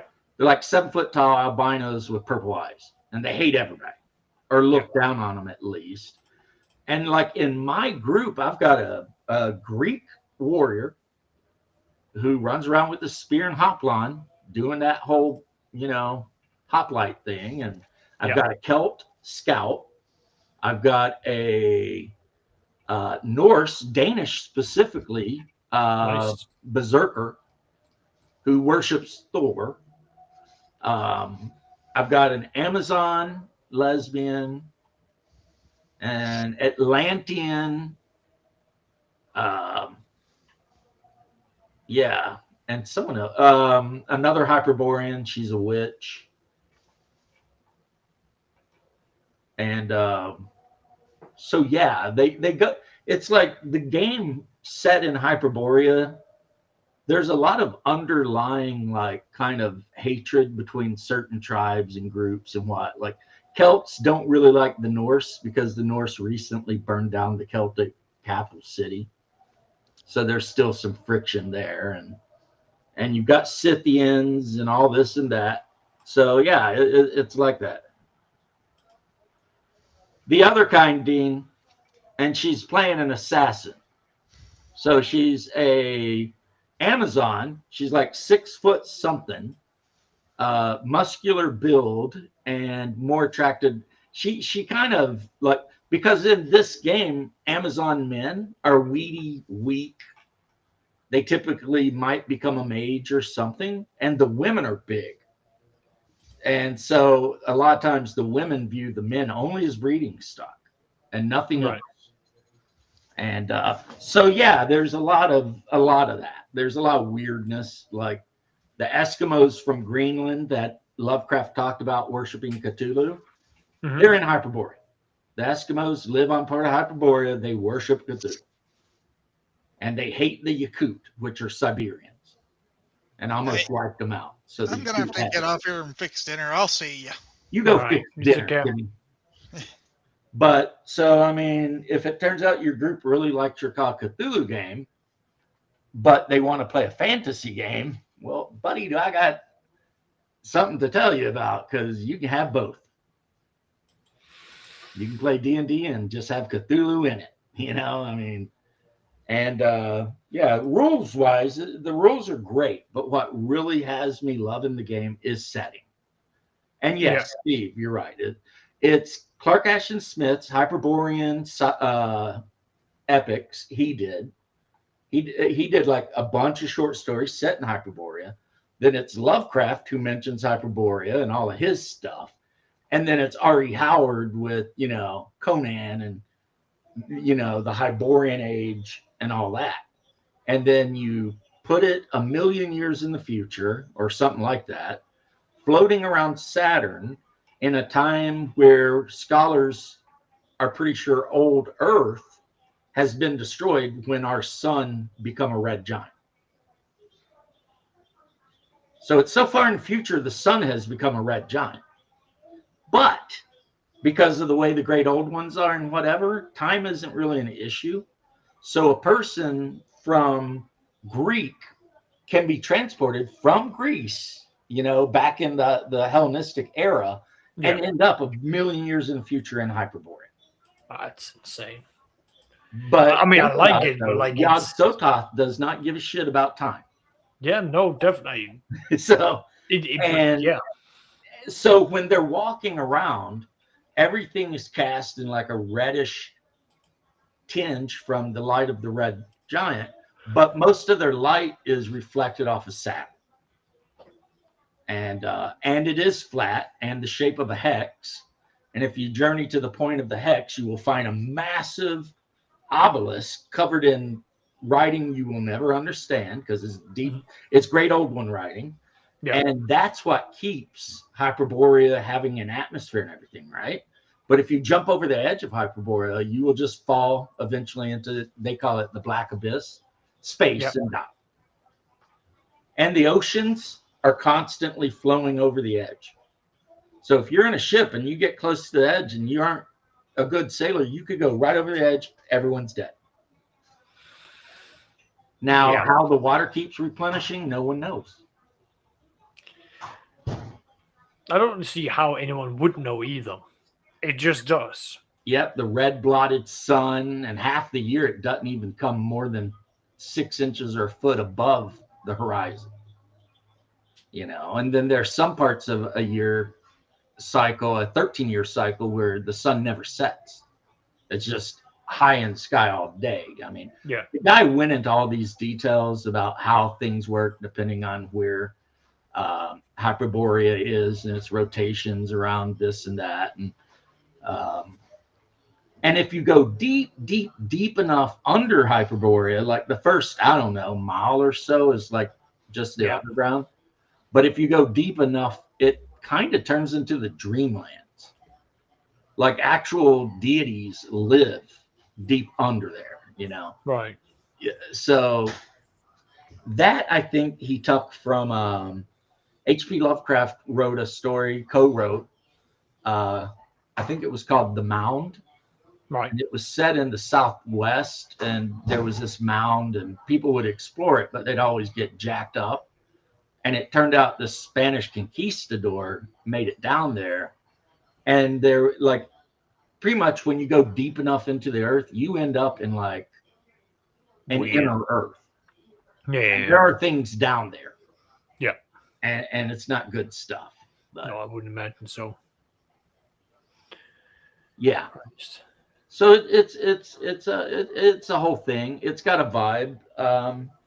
Oh, definitely. I don't know anybody who plays it necessarily for the rules. Everybody plays it for the setting, as far as I know. The setting is just. Well, yeah, If that's you like like the. Lovecraft and Howard and all that, you're gonna love the setting. But no, I thought that was like the whole entire point of like amazing sorts of and Yes. sources of Hyperborea. Like you are just playing Conan with the IP number filed off, and the You fact that can they've play a Cimmerian. Absolutely. And they Yeah. were a real tribe that lived on the steppes, and I think got wiped out by the Scythians and the Huns. all right. So in But this yeah, like- game, they didn't get wiped out. They fled and somehow ended up transported to Hyperborea. Yeah. Conan Like- literally could show up in Hyperborea. No, exactly. It's And so could H.P. Lovecraft in theory. The Migo exist in Hyperborea, and they still put brains in the glass tanks. So, I mean, who knows who you could encounter in a brain jar? no, that's true. But yeah, it's just like that. I like it a lot. If you No, like the weirdness, everybody would like it. But I could definitely buy into it, and that's the thing, though. Like, I could. All I need is just a buy-in. If that catches me, then I'm all in. yeah, I would say just look at the lore or something on the webpage and see if it's your thing. I mean, it's I'm- not I'm- everyone's thing. I've got the second edition book or the second Oh, printing well, yeah, book. then yeah. Yeah, like I like what I saw there. I like the fact that it was really meaty in terms of like what you can play. So I was like, these are neat. I like these aspects. Yeah. I will tell you this. It has a shit ton of subclasses, but in almost every regard, the core class is better. Yeah. Yeah, it's like AD&D, but better. Paul's 100% right. It's like, well, it's like it is. It's like this dude, Jeffrey Talanian, studied OD&D and AD&D and said, well, how could I fix this? Yeah. And then did. And then put it in a weird freaking world full of weird stuff. And, you know, so I had to buy some of these four-armed gorillas because Nice. ape-like monsters are like super a thing in, you know, Conan. Yeah. And I had to get some woolly rhinos and mastodons and shit because they're a thing. Yeah.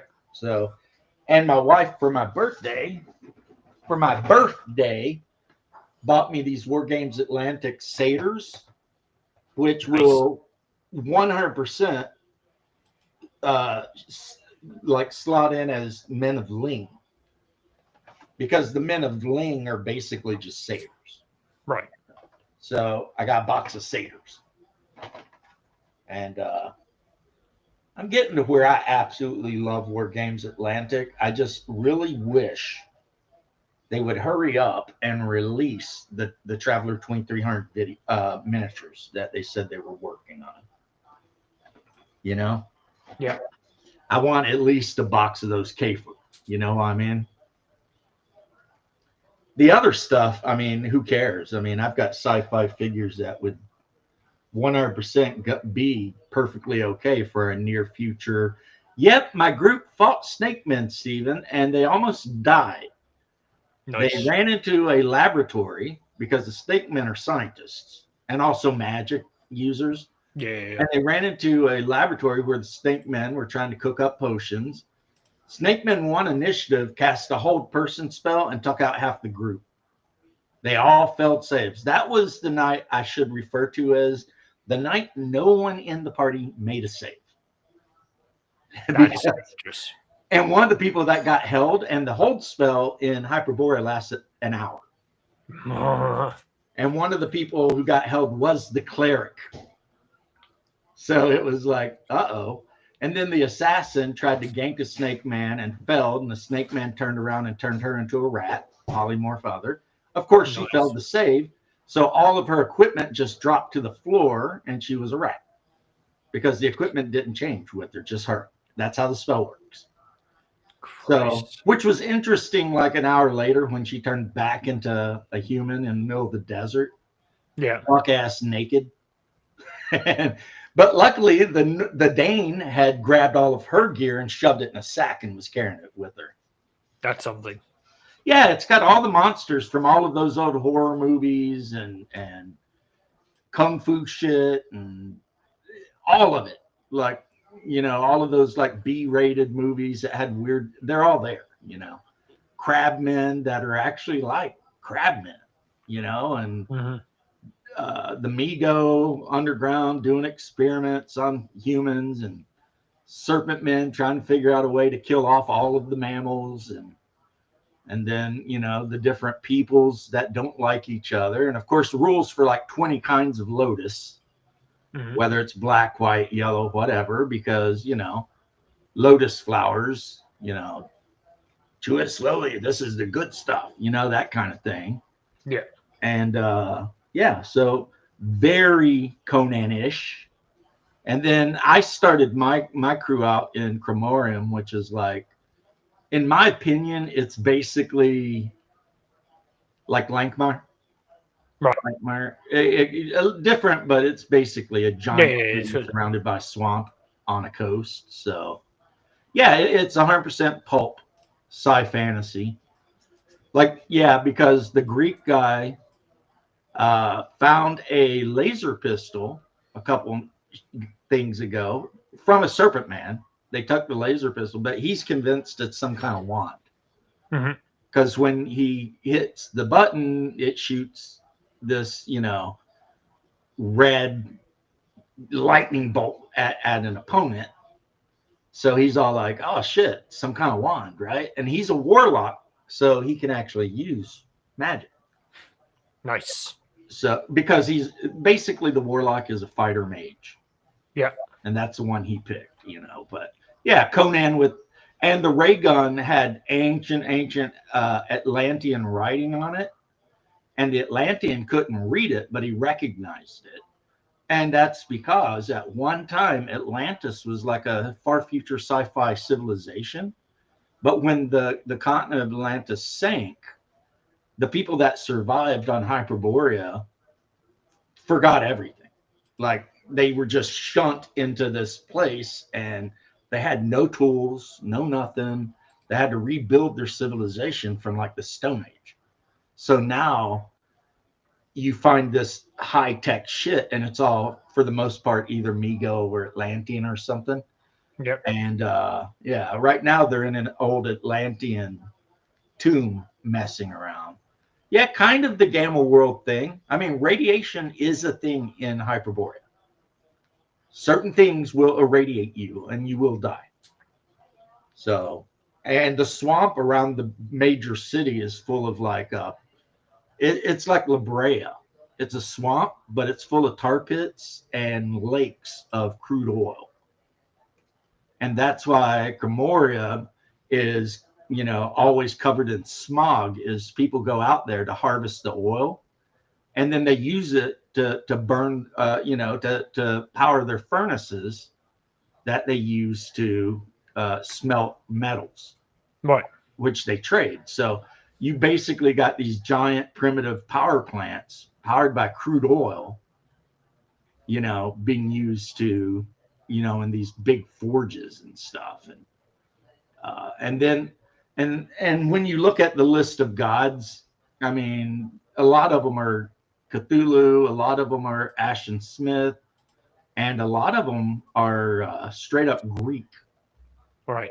Like you can actually be a cleric of Demeter, Apollo, even Hermes is there, but he pretends he goes under the name Ran, Right. but it's Hermes, you know. And the god of murder and bloodshed, whatever his fancy name is, it's really Ares. Yeah. In disguise, you know. So yeah, and you've got Carolingian Franks. They have a city, so there's, and the Byzantines have a city. So Yeah. I mean, you really could be a cleric devoted to, you know, the Trinity. But in this world, it doesn't put you any higher above somebody worshiping a frog god. But if you want to play a Byzantine cataphracty, you can. 100%. It's in the book. You know? I mean, you would just speak Greek as your primary language, and then the common tongue, which is basically just simplified Greek. That actually reminds me, James. So because my Sunday game is online, that group has decided that okay, they're kind of done. They're sick and tired of Roll20. They want to move over towards Foundry, which is like, it's basically Roll20, but you only pay for it once and you get the same thing. Yeah. And then you can, like video games, you can download mods for the game. And one of the former players that I was playing with told me of a mod for Foundry called Polyglot. I was like, okay, what does that do? I was like, well, you can now, with this installation, I can then dictate what languages people can speak. And if someone speaks in a language or types in a language that they don't understand, it will show in the chat as absolute gibberish for that person, except for the people who speaks the language. That's cool. And I can do the same for any handouts that I do. So I can write it all in English, and I can select what parts are in what language. And then I can do the handout, and then the players can read everything, and then it comes to the actual text, and it just shows up as like absolute nonsense. That is kind of a cool tool. I have to admit.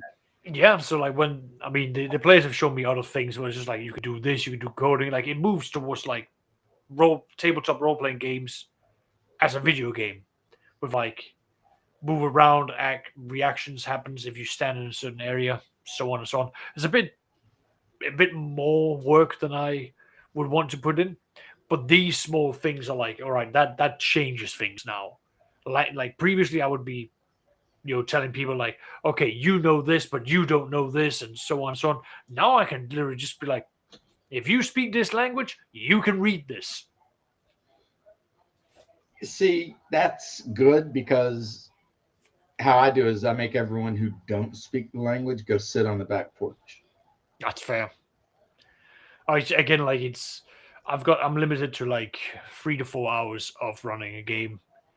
Well, I I don't mean, have that's about my game. I start around 7. I play till 11-ish midnight. yeah. But the reason is that I was talking about it on Shadow's show today earlier. Is like 3 of the people that game with me work construction. Yeah. Yeah. So that's why I moved my game from Sunday to Saturday to give them all a whole day to rest before they got.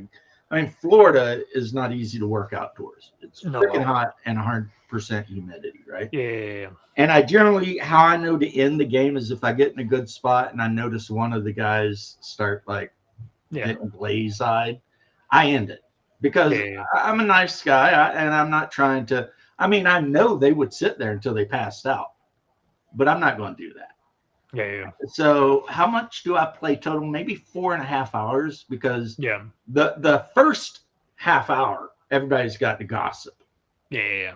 because they haven't seen each other in a week or whatever. So they all got to, this is what happened at work and this guy did this and that and whatever. And since I have female players, they got to catch up and hug and make their coffee and whatever. And, so Yeah. like any other game. But Yeah. No, totally. I'm not in a position like when I was a teenager, and this was the conversation this morning. Yeah, there were times we would play like on a Saturday for like 12 hours, but we had no obligations really. We were like 14. And it was like my mom would be like, "Did you get your homework done?" Yeah. Okay, are the chores done? Yeah. And then she was happy because as a single mom at that time, or no, I think she had remarried, but they both worked. So the fact that they knew all Saturday, I was sitting my nerdy ass at the house with my friends playing AD&D or Middle Earth roleplay, made them happy. So the satanic panic never touched me because my parents actually were happy I was doing it. And, but I could never do that now as much as I'd like because everyone I game with, I mean, we got kids and bullshit. And, when you own a house, it's a never ending list of shit you got to fix. Yes. So I feel blessed to be able to get the 5 or 6 hours I do once a week, I know. I know. And I just don't have whatever it takes to run an online game. Even though I kind of do because my brother jumps in Discord and I've had to learn to like actually make sure I don't ignore him. Yep. Because I have players directly in front of me. Yep. And so I've been doing a lot better at that. And then my wife rolls dice for him, because since I can't see him, he's like, well, just let her roll, that way no one ever has to worry whether anybody's fudging anything. And that works, that works for me. But yeah, the morning chat with Shadow's channel this morning at noon Eastern time was actually really, really, really good. It wasn't like meandering like I am a lot of times. It was all about how long do you play and this, that, and the other. I mean, Shadow and I had some disagreements about players who do evil things in game. Are they actually evil in real life? I say no because it's pretend. He thinks maybe, and I'm like, but he'll talk about his opinions again because he was saying he was going to do a thing about that. But fair enough. Like, yeah. I don't think somebody being evil in a role-playing game makes them evil in real life because the most evil bastard in my group right now is my brother. Right. But I've known him my whole life, and I know he's got a heart of gold. He'd never, like my brother would never tie an Eskimo to a chair, dance around him, humming Stiller's Will, and cut his ear off. No. Stuck in the middle with you. Yeah. Quentin Tarantino. Well, he did it in game though, and the rest of the group flipped the hell out. But the thing is, as a Hyperborean, he gives a shit about what he would call subhuman. Yeah. So speak of the devil, right? So that next time me and Shadow talk about, that's what I'm going to bring up. I'm going to bring up my brother has killed prisoners and tortured people in this game. But I know for a fact he's got a heart of gold. He's a good man. He goes to church. So it's like at the very same point of view, like I've done like in game, I've done all sorts of like horrific things when I was a player. You know, yes, you do horrific things as the DM. Yeah, it's your job. Yeah, but like you using Shadow's logic again, like I can't say I agree with him. But yeah, it's just you know, I went through that phase of like I want to be, you know, edgy. I want to do this, and I think it's cool that, you know, I'm now killing prisoners of war. That I'm doing these evil things. I'm summoning demons, sacrificing people for the sake of elevating myself, being a selfish prick. Yeah, now that's part and parcel of Hyperborea, man. Yeah, that's just like a Tuesday. Yeah, now as a style, like my fixation is like I want to run games where it feels as though the world is alive and things happen with or without you. Like that's now my focus. Right.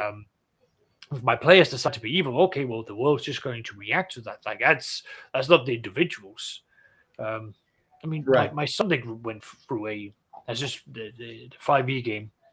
They were evil, like from start to finish. Like they would do all the horrible things that they could think of, right down to introducing the concept of taxation to a whole new world that didn't understand the concepts. They're like, we're gonna do this. Why? This is just dastardly. Let's make them understand the whole concept of like a whatever tribe that they belong to. Well, they're actually in debt because of like what's it called? Like national debt. They want to introduce that because it's just a mean thing. Who do you owe money to? With that? Yeah, it's just like they're just like we're gonna do that. It's Paul, maybe immature at the time. It was certainly everybody definitely was paying attention, and but I don't disagree. That might be an immature way to play. But then again, I have a tendency. I love playing lawful evil fighters or clerics in Greyhawk because I like Hextor. Hextor, yes. I like the whole idea of might makes right, and that's how we settle everything. But in real life, I don't like that idea. I'm orthodox, you know. But in game, that's not me. And I would not allow anyone to talk mean about my bro Shadow. He is a good dude. And I did point out to him when we were talking about this, and we weren't arguing, that, well, if he thinks a player doing evil things makes the player evil, then DMs are always evil. Because, you know, we're the ones that make an orc horde raid a village. Of course, I go to black and don't describe all of the horrible shit that orcs are going to do once they kill the guards. Yeah. Because you know they are. They're going to start eating and raping people and all that shit. Yeah. That's what orcs do. I don't describe it, but everybody knows it happens. I will describe the scenery, but I will then allow the players to fill in the blanks. I don't need to go into these details, but like did you watch the Disney cartoon Mulan? I loved it. Yeah. So the thing that's like for me as a game master, the build of like singing about, you know, a girl worth fighting for, you know, right up until like they just stop singing and you see that little down doll laying there. Exactly. You don't need to know what they did. You just need to see what the remains are, and like those descriptions, like that tells you a story of like this went south, and someone highlighted it to me many years later. That song, like a girl worth fighting for, like after they've done, you had the initial like, oh, they're just men being men. Now that song was like, no, we are protecting those who are innocent, those who cannot defend themselves. That is worth fighting for. Yeah, they're fighting for, like Poe wanted a wife that would cook him good meals, and the one guy wanted a pretty girl, and the other guy wanted someone who would admire his strength. Exactly. you know, and all that. They're just dudes thinking about the shit I was thinking about in Iraq. Yeah. You know, you justify why you're there, you know, because of who's not there. And that the little baby doll just laying there, you don't have to describe what happened, but you know it was horrible Yeah. because there's a baby doll. Exactly. So where's the little kid? I let them imagine all that shit. But Yeah. That's and the it. same with the orcs, you know, like you said, I might describe you come into a village and it's like completely rampaged and everything's effed up, but I'm not going to go into detail about No, what no. happened. That's fine. But that's where the player's imagination can fill it in. Right. Like, but again, not all of them have it. They're like, oh, well, what's this? I'm like, no. You know what has happened here. You know what happens when this, and this happens. You can connect the dots. I will not describe it. You can fill that in yourself. PB wants me to bust out into 46+2 over here. If you don't know what that is, that's a song by Tool. Right. And it's all about Jungian philosophy. He's talking about my shadow. Right. You know, I'm peeling scabs again. Yeah. I've actually done a little bit of reading of Jung. Some of the stuff, I think he's a little out there, but the idea between the id and the ego and the shadow, I like that idea. And it's mostly just about facing the negative part of you and all of the trauma that happened to you that you pushed down, and how if you don't face it and integrate it into who you are, it will eventually cause you to become very self-destructive. That does make sense. I mean, I can only say that I've learned about Jung via Jordan Peterson, having read some of his books. Oh, but that's also helped me basically go like, well, it's worth self-reflecting, and I may not like what I discover. Funnily enough, actually, yesterday, I actually. Sound weird, but like it finally hit me. Like I've been quite open. I'm a workaholic. I have these workaholic tendencies. Like these things are just a part of me. But I've come to terms with understanding that it's not a weakness to ask for help. It's not a weakness to openly say I am struggling. Can someone help me? Or I have a problem. Does someone have a solution?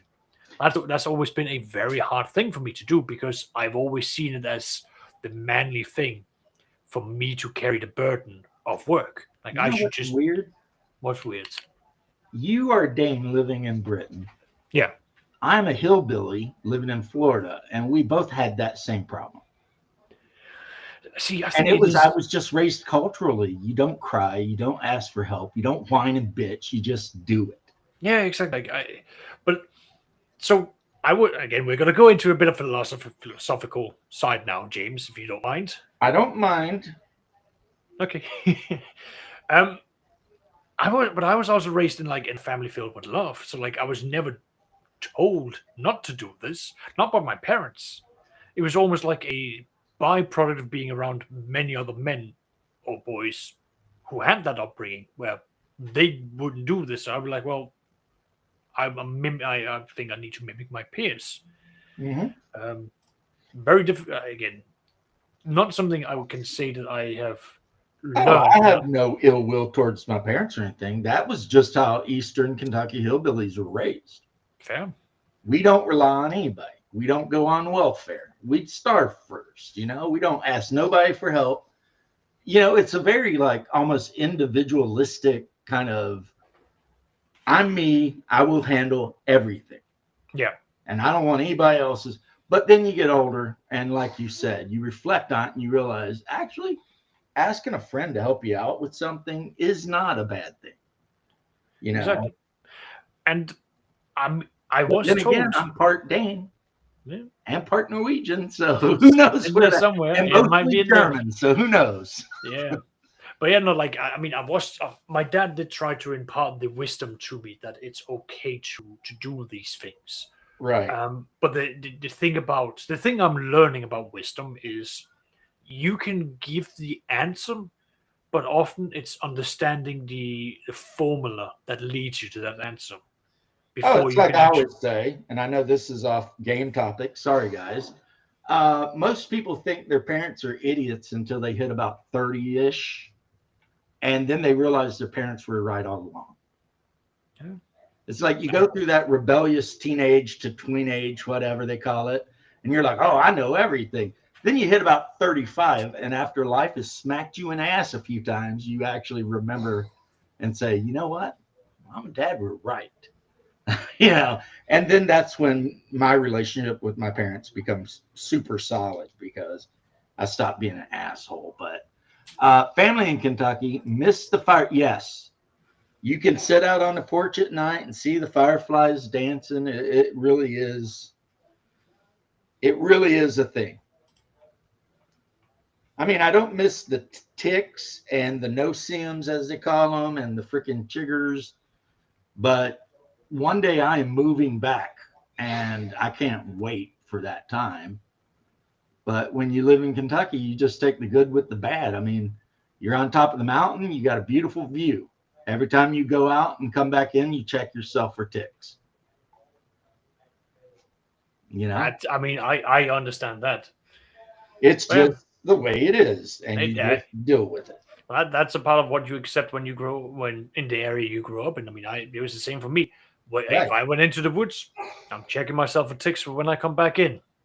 Yeah. I don't want that lime scale disease. Nah, you don't want to start getting paralyzed or dead. No, exactly. I'm lucky now. I can just strip down and have my wife. I'll hold my arms out and turn around, and she'll check me out. Make sure I'm not, because if you're checking yourself out, you could miss one. You certainly can. But now I've got somebody to look. Snapping turtles, yeah, don't get me going about that, or we'll never. If you start talking about Appalachia, I just freaking will go. So anyway, your Call of Cthulhu game sounds. You really got it laid out. Like I'm excited. I have a bit of work left to do. What I'm going to be doing is very theater of the mind. So I am not going to be. There is going to be no maps. It's just going to be background pictures. All pictures that the player is going to be sending me, I will have them processed so that they're all black and white and have them uploaded. And I think the only time I'm going to have tokens is when we need to do combat. If they do combat, in which case they'll just be on there. And there's going to be no measurement. It's just going to be like, how far away is he? Describe this thing in here. And I will then start taking notes and keep things going. Because Call of Cthulhu for the combat is really simple. It's just, here's your token. What's your dexterity? There you go. Go. Like, off the top. It's got really easy. Spiral, though. Sorry? Call of Cthulhu has that death spiral where every time you get injured, you start using the full one. You go to like the half and then the third. Yeah. This is like, man. Yeah. You don't want to get hurt if you can help. No. You're going to be out for a very long time. You're going to be out for like weeks, if not months. Well, it's like reality. I mean, if somebody shoots you in the gut with a pistol, you're not just going to ease your ass right back out there. You're going to be in the hospital. Yeah. If you live at all. Exactly. And that is the thing. Most of the Call of Cthulhu games I ran, the main bad guys were cultists. Yes. And then I would throw in some supernatural stuff, but it was minor stuff related to the cult. In my game, it was just investigators fighting with cultists of like whatever, The Appalachian campaign I came up with would center around Shub-Niggura. Right. As a European fertility goddess. That fits right into the deep hollers of Harlan County and stuff like that, Yeah. And so that's what I would go with. And then I could integrate a lot of the Kentucky hillbilly superstition shit into the game. Yeah. Like Dogmen and Hairy Man and cannibal degenerate families and all that shit. That's like some Cthulhu shit right there. Except, that's stories I've heard since I was a little kid. So maybe that's why I ended up getting into Lovecraft. Just growing up in an area that would make a really good Lovecraft setting. I think I was in my early 20s when Lovecraft was really sort of introduced to me.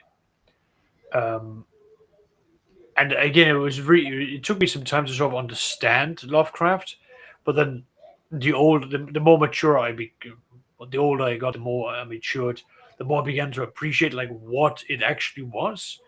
And I specifically remember watching Weaponized Nerd Rage or Weaponized Nerd something. He made a video going through the history and biography of H.P. Lovecraft. And that gave me a very different perspective because now I understood who was the man behind the writing. Why was he talking about existential dread? What was it that was going on about it? It added so much more weight into what I was reading. Yeah, he was a sickly autist who grew up in his early years with money, and then all of it went away, and his parents ended up deleting themselves. And Well, except for his mum that he had an unhealthy relationship with, and right. And then he's, he he's married a lady, but then she lost her business in New York and moved to Chicago, and he refused to move away from the coast. yeah, But he hated Chicago the whole time anyway, or New York the whole time anyway. yeah, He couldn't wait to move back to freaking Rhode Island, yeah, where he lived with some aunts until I guess they passed, and then he ended up dying in a hotel. yeah.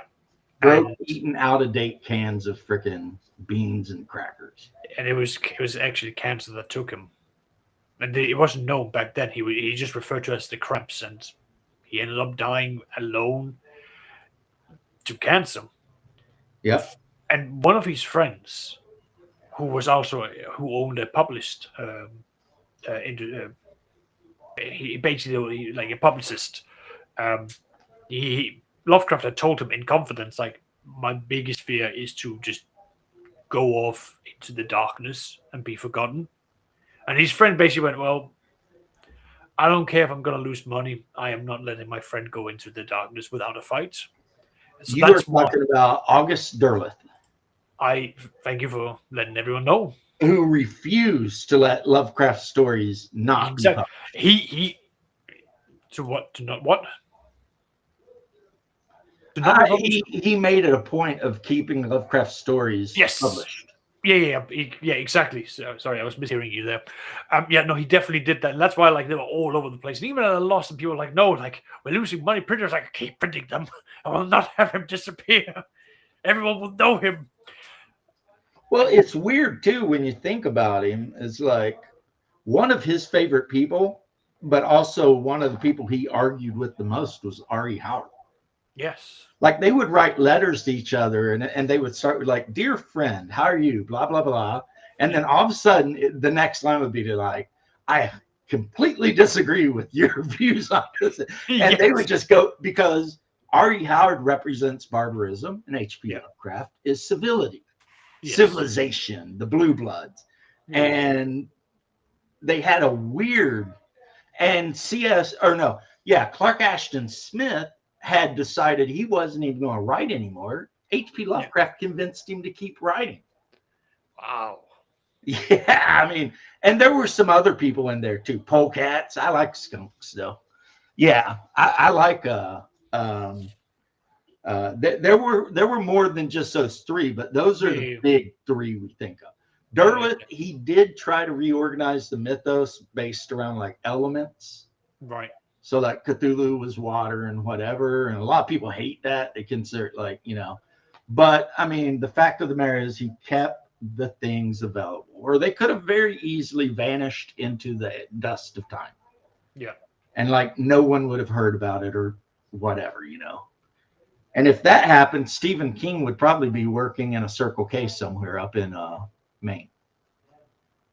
Because he even admits that pretty much all of his writing was inspired by Lovecraft.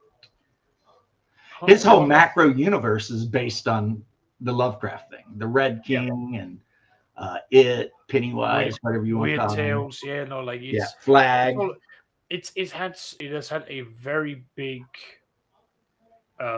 influence. I find it to be fantastic. I like the influence of it. I like the aspect of horror. yes, some of it is dated these days, but it you can translate it into a more modern fashion. And the fear of the unknown is such a primal aspect that everyone understands it. Everyone's had moments of doubt about not knowing what's next week going to be bringing, what's tomorrow going to have, what am I going to do in the next 5 years of my life. These Right. are these are core aspects, and bringing that back into like the role playing games. These are very good things to play upon, especially if you've got players um, who are willing to invest, who are willing to bring out character, who are maybe also willing to put on a funny noise to represent who they are. And Yeah. it's also why I think it's important to have sessions where players like let the game breathe, let the players have a moment of like sinking in and like talking to each other, actually having some time to reflect of like the big events that's happened. Um, So that's certainly something that can help, especially if you've got players who are willing to um, to lead the group for some talks and then The thing encourage the with others to go on. Call of Cthulhu, more than any other role playing game, if you can get the players to buy into it, Yeah, I mean, it's just a great game. yeah. But Oh, definitely. unfortunately, it's a little bit harder to get the players to buy into it than fantasy. And that has long been the argument. Why are people willing to believe a wizard can cast a fireball, but they have a problem with some piece of technology or something? But they do. It's like, I think it was Asimov that talked about it, the human mind will happily just be like, oh, wizard cast fireball. Cool. But if you describe a robot, they start like tweaking out about, well, wait a minute. You like, how's this robot work? Blah, blah, blah. It's like science fiction. It takes a lot more imagination than fantasy.